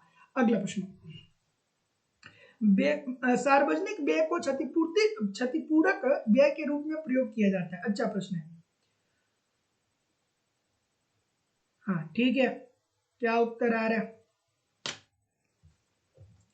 चलिए भाई, छुट्टी पे मैं नहीं रहूंगा, कभी कभी हमारी भी कुछ समस्याएं हैं तो छुट्टी पे चला जाता हूं। आई होप कि आगे से छुट्टी पे नहीं जाऊंगा, आई होप कि आगे से छुट्टी पे नहीं जाऊंगा। चलिए, सार्वजनिक व्यय को क्षतिपूरक व्यय के रूप में प्रयोग किया जाता है। ऑप्शन नंबर, तो देखिए क्षतिपूरक व्यय का मतलब क्या होता है। क्षतिपूरक व्यय का मतलब ये होता है कि सरकार अपनी आय से ज्यादा अर्थव्यवस्था में व्यय कर रही है, सरकार आय से ज्यादा अर्थव्यवस्था में व्यय कर रही है। अब बहुत लोग के दिमाग में चलता होगा कि सर जी ये कैसे होगा कि सरकार अपनी आय से ज्यादा अर्थव्यवस्था में व्यय करेगी। तो देखिए ध्यान से समझिएगा, हम और आप, मतलब अगर जो व्यक्ति की बात करें तो हम और आप पहले देखते हैं कि महीने में हमारी इनकम कितनी है। ठीक है, जैसे कुछ लोग 5,000, 10,000, 20,000, 50,000, 1 लाख, 1.5 लाख कमाते होंगे। तो जो जितना कमाता है उसके अनुसार वो व्यय करता है। लेकिन सरकार के संदर्भ में ऐसा नहीं होता है। सरकार ये देखता है कि हमें अर्थव्यवस्था में कितनी मात्रा में व्यय करने की जरूरत है, 5,000 करोड़, 10,000 करोड़, 50,000 करोड़, कितना अर्थव्यवस्था में डालना है। और उस आधार पर सरकार आय अर्जित करता है कर लगा करके, ऋण लेकर के। तो क्षतिपूरक व्यय का मतलब ये होता है सरकार अपनी आय से ज्यादा अर्थव्यवस्था में व्यय करे। तो जैसे जब सरकार आय से ज्यादा अर्थव्यवस्था में व्यय करेगा तो मुद्रा की पूर्ति अर्थव्यवस्था में क्या होगी, मुद्रा की पूर्ति अर्थव्यवस्था में बढ़ेगी। मुद्रा की पूर्ति बढ़ेगी तो भैया जैसे 50,000 करोड़ भारतीय अर्थव्यवस्था में भारत सरकार ने डाला तो 50,000 करोड़ सबके पास जाएगा ना, किसी एक व्यक्ति के पास थोड़ी रहेगा। तो मुद्रा की पूर्ति बढ़ेगी तो देश में लोगों की आय में वृद्धि होगी। जब लोगों की आय में वृद्धि होगी तो लोगों की क्रय शक्ति बढ़ेगी, लोगों की क्रय शक्ति बढ़ेगी, और जब लोगों की क्रय शक्ति बढ़ेगी तो लोग मांग को बढ़ाएंगे, और जब एक तरफ मांग बढ़ेगी तो उत्पादक भी आगे आएंगे, अर्थात वो उत्पादन को बढ़ाएंगे। मांग और पूर्ति अर्थात उत्पादन बढ़ेगा तो देश की राष्ट्रीय आय बढ़ेगी, और देश की राष्ट्रीय आय बढ़ेगी तो देश आर्थिक विकास के पथ पे अग्रसर हो जाएगा, देश आर्थिक विकास के पथ पे अग्रसर हो जाएगा। तो जितने लोग भी इस प्रश्न का उत्तर कर रहे हैं कि मंदी के काल में, सभी लोगों का उत्तर यहाँ पे बिल्कुल ठीक हो जाएगा। मंदी के समय में सरकार जानबूझ के अर्थव्यवस्था में मुद्रा की पूर्ति को बढ़ाती है जिससे लोगों की आय में वृद्धि हो, जिससे उन लोगों की क्रय शक्ति बढ़ सके। क्रय शक्ति बढ़ेगी तो मांग बढ़ाएंगे, मांग बढ़ाएंगे उत्पादन बढ़ेगा, राष्ट्रीय आय बढ़ेगी, देश का आर्थिक विकास होगा। अब बहुत लोग को ये भी नहीं पता होता है कि मंदी का मतलब क्या होता है। तो मंदी का मतलब ये होता है कि आपकी अर्थव्यवस्था में वित्तीय क्रियाएं स्थिर हो जाए, मांग और पूर्ति अपने न्यूनतम बिंदु पे हो, तो उसी अवस्था को मंदी कहा जाएगा। अगला प्रश्न है कि किस अर्थशास्त्री ने सार्वजनिक व्यय को आय के आधार पे वर्गीकृत किया। खूबसूरत सा प्रश्न है, थोड़ा आराम से करिएगा, और कितने आधार पे वर्गीकृत किया था ये भी बताइएगा मुझे, ठीक है ना। ठीक है, किस अर्थशास्त्री ने सार्वजनिक व्यय को आय के आधार पे वर्गीकृत किया था, बताइए भाई। तो देखिए, अब आपको ये पता होना चाहिए, डाल्टन ने सार्वजनिक व्यय को आय के आधार पे वर्गीकृत किया था, और ये 3 प्रकार का वर्गीकरण इन्होंने किया था। सार्वजनिक व्यय को आय के आधार पर 3 प्रकार का वर्गीकरण किसके द्वारा किया गया था, डाल्टन के द्वारा। 3 प्रकार का व्यय, जिसमें पहला जो व्यय है उसमें उन्होंने बताया प्रतिगामी व्यय। प्रतिगामी व्यय, तो प्रतिगामी व्यय का मतलब क्या होता है, प्रतिगामी व्यय का मतलब क्या होता है, तो प्रतिगामी व्यय का मतलब ये होता है कि कम आय वर्ग को कम लाभ और अधिक आय वर्ग को अधिक लाभ मिलेगा, ठीक है ना। कम आय, जो गरीब लोग होंगे उसे उन्हें इस प्रकार के व्यय से कम लाभ मिलेगा, और जो अमीर वर्ग होगा उसको इस प्रकार के व्यय से ज्यादा लाभ मिलेगा, ठीक है। दूसरे प्रकार की व्यय की बात करते हैं, अनुपातिक व्यय। अनुपातिक व्यय, अनुपातिक व्यय, तो अनुपातिक व्यय का मतलब ये होता है कि ऐसा व्यय जिसपे समाज के सभी वर्गों को समान रूप से लाभ प्राप्त हो, ठीक है। और तीसरा ये बताते हैं प्रगतिशील व्यय, ठीक है। तीसरा बताते हैं प्रगतिशील, प्रगतिशील व्यय। तो प्रगतिशील व्यय ऐसा व्यय होता है जो जो निर्धनों को आगे बढ़ाए। प्रगतिशील व्यय क्या होता है, ऐसा व्यय होता है जो निर्धन वर्ग को के लिए लाभकारी हो, ठीक है, धनी की तुलना में निर्धन के लिए लाभकारी हो। तो जितने लोग भी सी बोल रहे हैं सभी लोग का उत्तर ठीक हो जाएगा। तो ध्यान रखिएगा कि सार्वजनिक व्यय को आधार के आधार पे सार्वजनिक व्यय को आय के आधार पे 3 भागों में वर्गीकृत किया था डाल्टन ने, जिसके अंतर्गत प्रतिगामी व्यय बताया था। प्रतिगामी व्यय ऐसा व्यय होता है जिसमें अमीर व्यक्तियों को ज्यादा लाभ मिलता है। अनुपातिक व्यय ऐसा व्यय होता है जिसपे समान लाभ मिलता है सभी व्यक्तियों को। और प्रगतिशील व्यय ऐसा व्यय होता है जिसमें निर्धनों का लाभ ज्यादा होता है। So option number see this is the right answer हो जाएगा। अगला प्रश्न है कि न्यूनतम त्याग का सिद्धांत किसने दिया। मोस्ट इंपॉर्टेंट प्रश्न है, बार बार अलग अलग परीक्षाओं में ये प्रश्न पूछा गया है। बताइए क्या उत्तर आ रहा है। मेहनत करना पड़ेगा जिंदगी में, अगर जो कुछ बदलना है जिंदगी में कुछ करना है तो आप खुद ही कर पाएंगे, दूसरा कोई आपके लिए कुछ नहीं कर पाएगा। पूरी जिंदगी में कोई दूसरा व्यक्ति आपके लिए कुछ नहीं कर सकता है। जो भी बदलेंगे, जो भी करेंगे, सफल होंगे तो आप अपनी वजह से सफल होंगे, असफल होंगे तो आप अपनी वजह से सफल होंगे। तो सफलता की रिक्वायरमेंट क्या है, लगातार बने रहिए, कंसिस्टेंसी के साथ मेहनत खूब करिए, ठीक है, और धैर्य बना करके प्रश्न को पढ़िए। 3-4 चीजों को अपना लीजिए जिंदगी में, जिंदगी बहुत आसान दिखेगी। पढ़ाई से अनिच्छा नहीं बल्कि पढ़ाई से आपको लगाव होना चाहिए, क्योंकि एटलीस्ट यही सारे प्रश्न हैं जो आपकी पूरी जिंदगी बदल देने वाले हैं। एक बार नौकरी मिल जाएगी, 60-70 हजार रुपए, 80 हजार रुपए महीने का स्टार्टिंग दौर में आने लगेगा। जिंदगी में सोचने का तरीका अलग हो जाएगा, जिंदगी में बहुत सारे ऑप्शन खुल जाएंगे। तो पहले अपने ऊपर प्रयास करिए। क्या समय लगता है, 2-4 महीना, 6 महीना, 1 साल, 2 साल, 3 साल, 4 साल, जिंदगी के इतने सारे साल तो बीत गए ना।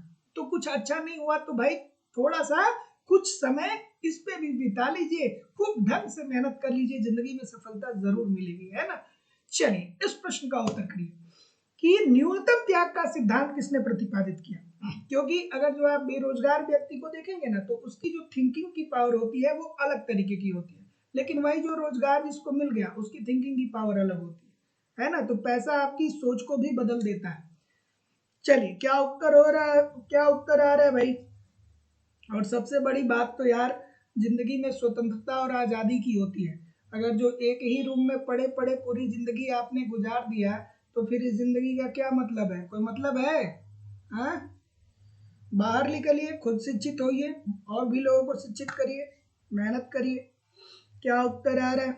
न्यूनतम त्याग का सिद्धांत किसने दिया? तो न्यूनतम त्याग का जो सिद्धांत दिया गया था वो एजवर्थ के द्वारा दिया गया था। और इन्होंने कहा कि देखिए सर, सरकार को सरकार को अर्थव्यवस्था में न्यूनतम मात्रा में कर लगाना चाहिए, ताकि सरकार अगर जो कर न्यूनतम लगाएगी, सरकार अगर जो कम लगाएगी तो ऐसी स्थिति में जो निजी निवेशक होंगे वो आगे आएंगे, और निजी निवेशक आगे आएंगे तो इससे अर्थव्यवस्था में निवेश बढ़ेगा, निवेश बढ़ेगा तो मांग बढ़ेगा, मांग के साथ पूर्ति बढ़ेगी, मांग पूर्ति बढ़ेगा तो देश में उत्पादकता का स्तर बढ़ेगा, उत्पादकता का स्तर बढ़ेगा तो देश आर्थिक विकास के पथ पे अग्रसर हो जाएगा।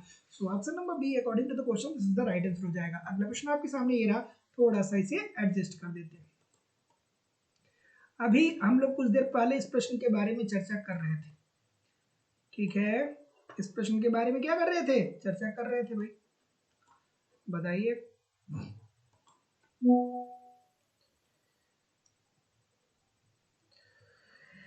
अभी इस प्रश्न के बारे में हम लोग क्या कर रहे थे, चर्चा कर रहे थे, ठीक है।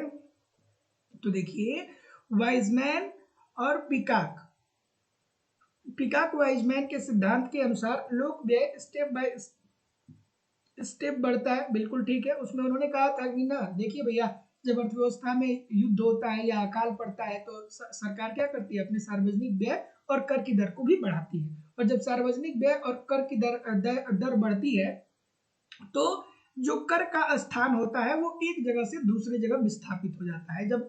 जब युद्ध की स्थिति आती है, अकाल की स्थिति आती है तो सरकार अपने कर और व्यय को बढ़ाती है, अर्थात पुराने कर और व्यय की मात्रा में वृद्धि होती है तो कर और व्यय अब दूसरी स्थान पे विस्थापित हो जा रहा है, ठीक है। और निरीक्षण प्रभाव भी देखने को मिलता है कि वास्तविक रूप में आपकी अर्थव्यवस्था में किस प्रकार की व्यय करने की जरूरत है। जैसे हम लोग कोविड के समय में देखे, कोविड के समय में एक बार हम लोगों को समझ में आया ना कि हमारे देश में हॉस्पिटल की कितनी जरूरत है, अर्थात हमें निरीक्षण करने का भी क्या मिलता है, मौका मिलता है। तो जितने लोग भी डी बोल रहे हैं सभी लोग का उत्तर ठीक हो जाएगा, ए और आर दोनों सही है, और आर ए का सही स्पष्टीकरण भी कर रहा है। अगला मान लीजिए, चलिए मानिए भाई, क्या उत्तर आ रहा है,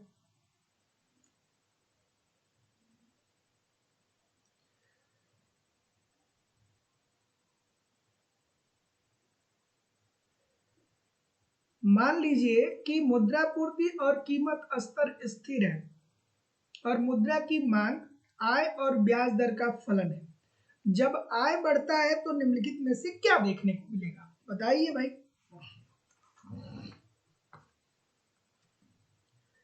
ऑप्शन नंबर ए बोल रहे हैं तो देखिए इजी सी बात, मान लीजिए कि मुद्रा की पूर्ति और कीमत स्तर स्थिर है, मतलब अर्थव्यवस्था में मुद्रा की पूर्ति और कीमत स्तर पे कोई, मुद्रा की पूर्ति बढ़ने से कीमत स्तर पे कोई असर नहीं पड़ रहा है। मुद्रा की मांग आय और ब्याज का फलन होती है, ये बात तो आपको पता ही होगा, ये तो इकोनॉमिक्स में यूनिवर्सल है, इजी सी बात है। आय का स्तर बढ़ता है तो फिर क्या होगा, जैसे मान लीजिए, बस यहाँ से चीजों को आपको पढ़ना है, बाकी तो ये तो सर्टेन होता है जो बातें दी गई है। जब आय का स्तर बढ़ेगा तो जब आपके पास पैसा ज्यादा आएगा आपके पास पैसा जब होगा तो आप ऋण की मांग क्यों करेंगे? जब आय बढ़ेगी तो इसका मतलब कि मुद्रा आपके पास ज्यादा होगा, मुद्रा ज्यादा होगा, और जब मुद्रा ज्यादा होगा तो आप ऋण क्यों लेंगे? ऋण कम लेंगे, और जब कम ऋण लेंगे तो जाहिर सी बात है कि ब्याज की दर में कमी आ जाएगी, ब्याज दर में कमी आ जाएगी। जब आपकी आय बढ़ेगी तो आपके पास मुद्रा की मात्रा बढ़ेगी, जब पैसा रहेगा तो आप ऋण क्यों लेने जाएंगे, और जब लोग ऋण की मांग कम करेंगे तो जाहिर सी बात है कि ब्याज की दर कम हो जाएगी, इजी सी बात है। तो जितने लोग भी ऑप्शन नंबर बी बोल रहे हैं कि मुद्रा की मांग की मात्रा में वृद्धि और ब्याज की दर में कमी होगी, सभी लोग का उत्तर बिल्कुल ठीक हो जाएगा। अगला प्रश्न है कि सार्वभाग मुद्रास्फीति किस प्रकार की मुद्रास्फीति का माप है? खूबसूरत सा प्रश्न है, अलग अलग परीक्षाओं में बार बार ये प्रश्न पूछा गया, थोड़ा आराम से करिए।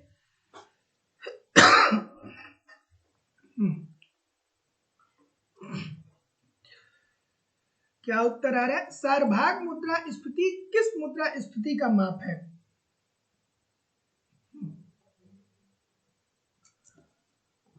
चलिए,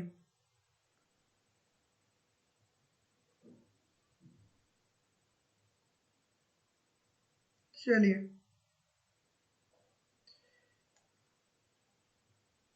तो जो सार्वभाग मुद्रास्फीति होती है ना, इसका संबंध मुख्य रूप से खाद्य पदार्थ और ऊर्जा से होता है। बाकी आप लोग मुद्रा बाकी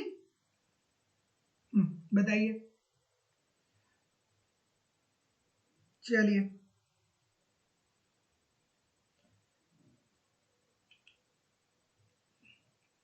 तो जितने भी बी बोलेंगे सब गलत होंगे, जितने लोग भी सी बोलेंगे सब सही बोलेंगे।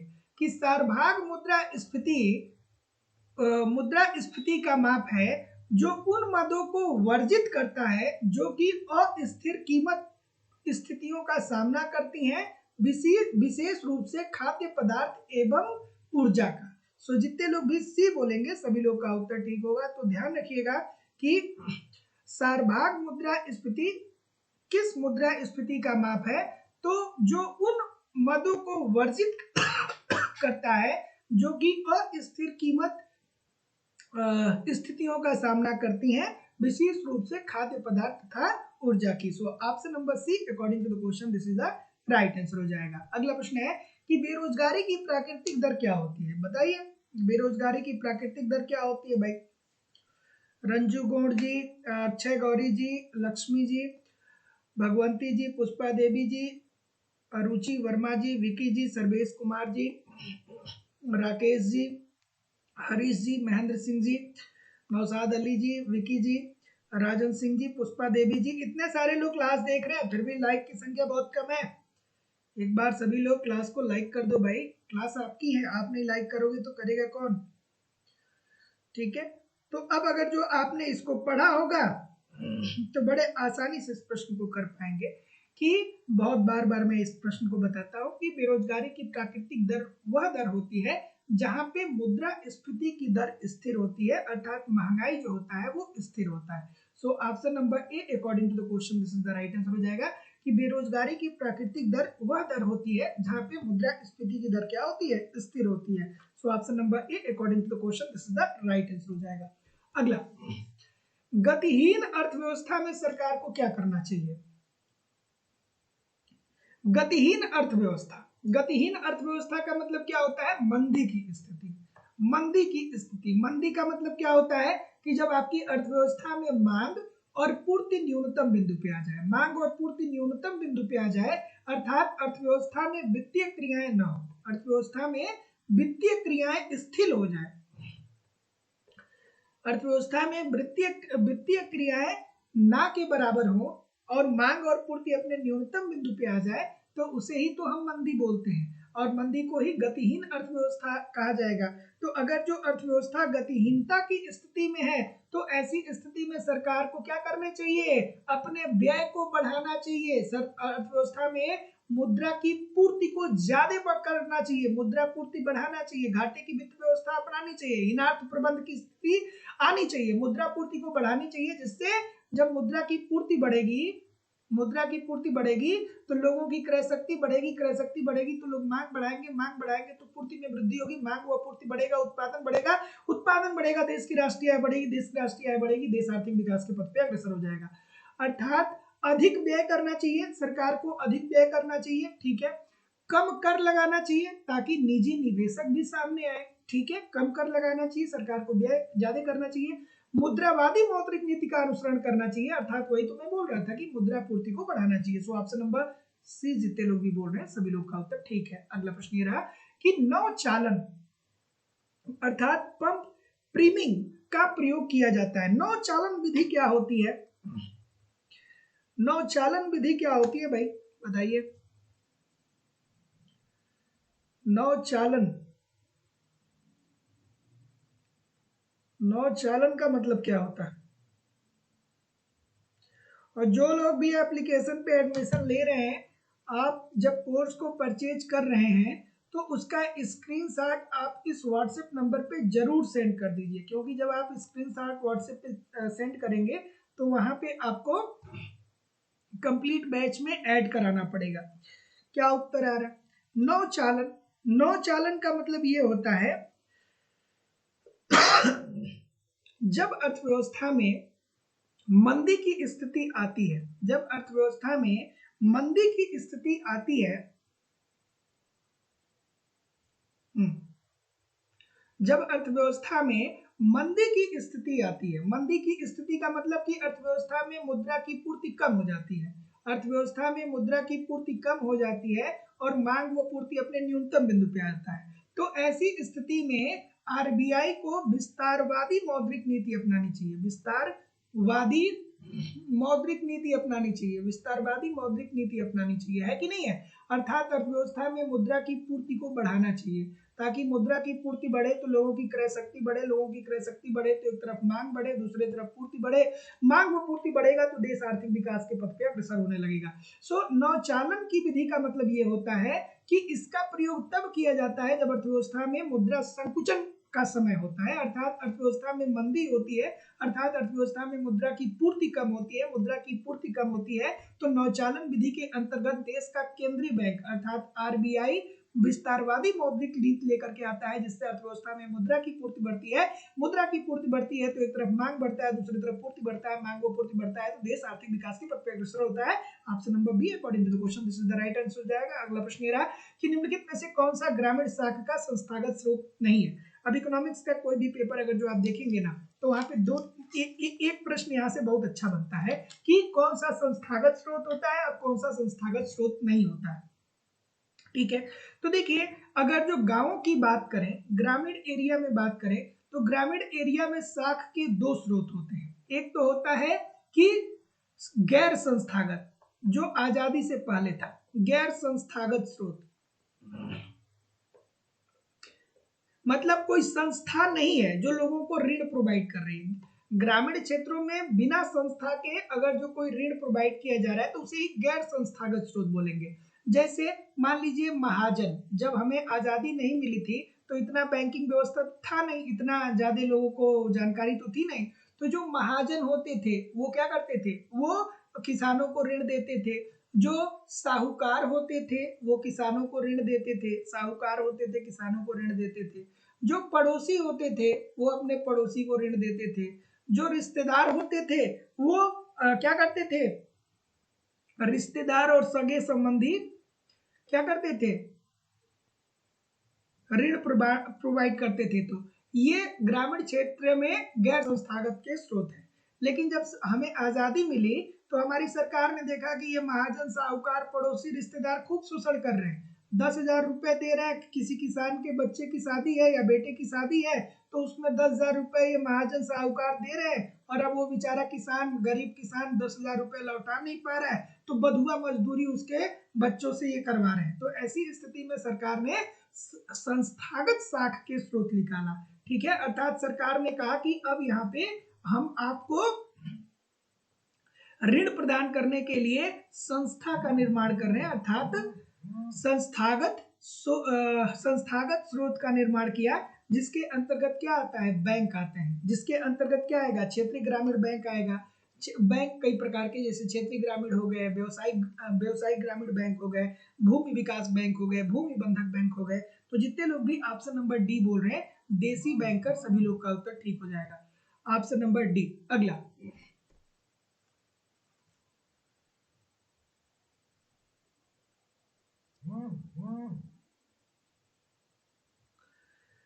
चलिए, आर.एन. मल्होत्रा समिति ने किस क्षेत्र से संबंधित सिफारिश की?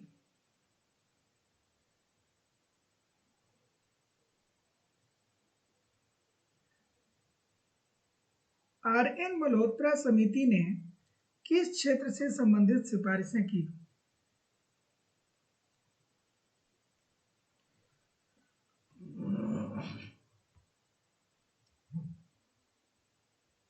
तो जितने लोग भी क्या बोल रहे हैं, बी बोल रहे हैं। तो आर.एन. मल्होत्रा समिति जो है वो बीमा क्षेत्र से संबंधित है, इजी सी बात है। जितने लोग भी बी बोल रहे हैं सभी लोग का उत्तर ठीक है। ध्यान रखिएगा कि आर.एन. मल्होत्रा समिति जो है वो किस लिए बनाई गई थी? तो इसलिए बनाई गई थी क्योंकि बीमा क्षेत्र में सुधार किया जा सके। अगला, कि ये बैंक आरबीआई अधिनियम 1934 की दूसरी अनुसूची में प्रविष्ट है, जिनकी भुगतान की गई पूंजी और समग्र आरक्षित का मान 5 लाख से कम नहीं है। ये आरबीआई को संतुष्ट करते हैं कि उनके कार्यों से जमाकर्ताओं के हित साधे जाते हैं। वे कौन से बैंक यहाँ संदर्भित हैं? अब देखिए यहाँ पे अगर जो आपने आरबीआई एक्ट को पढ़ा है, अर्थात भारतीय रिजर्व बैंक अधिनियम 1934 को पढ़ा है, तो वहां पे दो प्रकार के बैंकों की बात की जाती है, एक अनुसूचित बैंक और दूसरे गैर अनुसूचित बैंक। ठीक है, तो अनुसूचित बैंक वे बैंक होते हैं, अनुसूचित बैंक वे बैंक होते हैं जो आरबीआई अधिनियम अर्थात आरबीआई एक्ट की दूसरी अनुसूची में प्रविष्ट हैं और इनकी भुगतान की गई पूंजी और समग्र आरक्षित का मान 5 लाख से कम नहीं है। ये आरबीआई को संतुष्ट करते हैं एवं उनके कार्यों से जमाकर्ताओं के हित साधे जाते हैं। तो जितने लोग भी ए बोल रहे हैं ठीक बोल रहे हैं। अगला, कि लघु उद्योग के लिए वित्त की शीर्षस्थ संस्था कौन सी है? लघु उद्योग,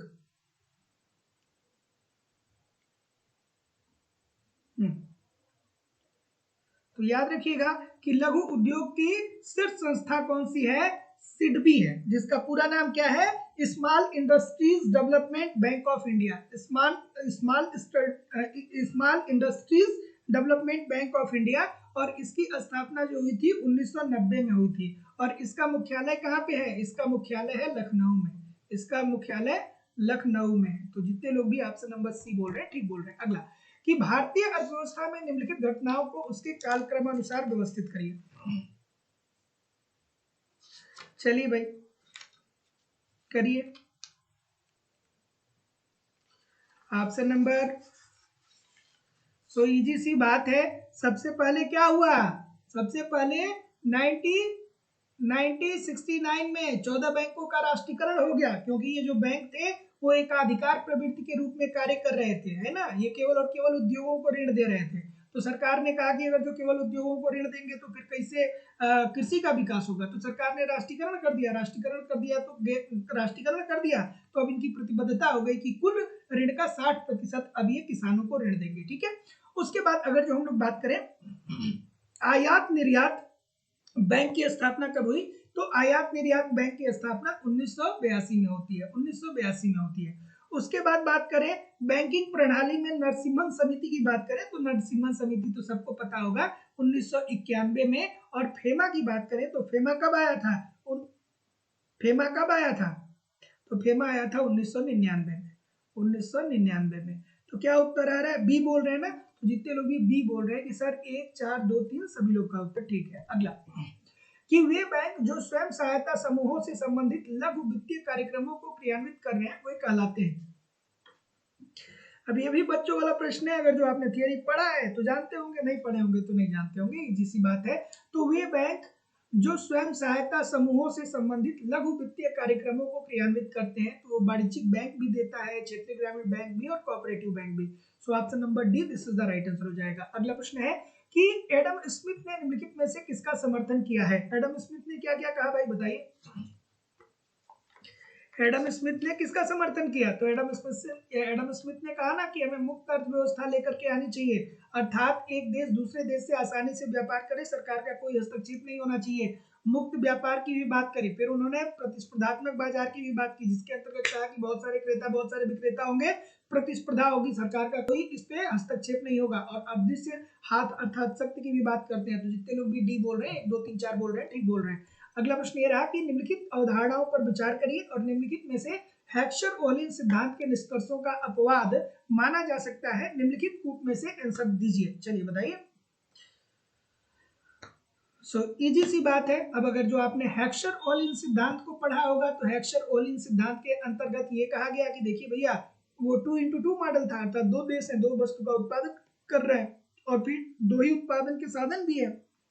2x2 मॉडल कहा जाता है इसीलिए कि 2 देश हैं, 2 वस्तु का उत्पादन कर रहे हैं और उत्पादन के साधन भी 2 हैं। तो एक उत्पादन का साधन है श्रम और दूसरा उत्पादन का साधन है पूंजी।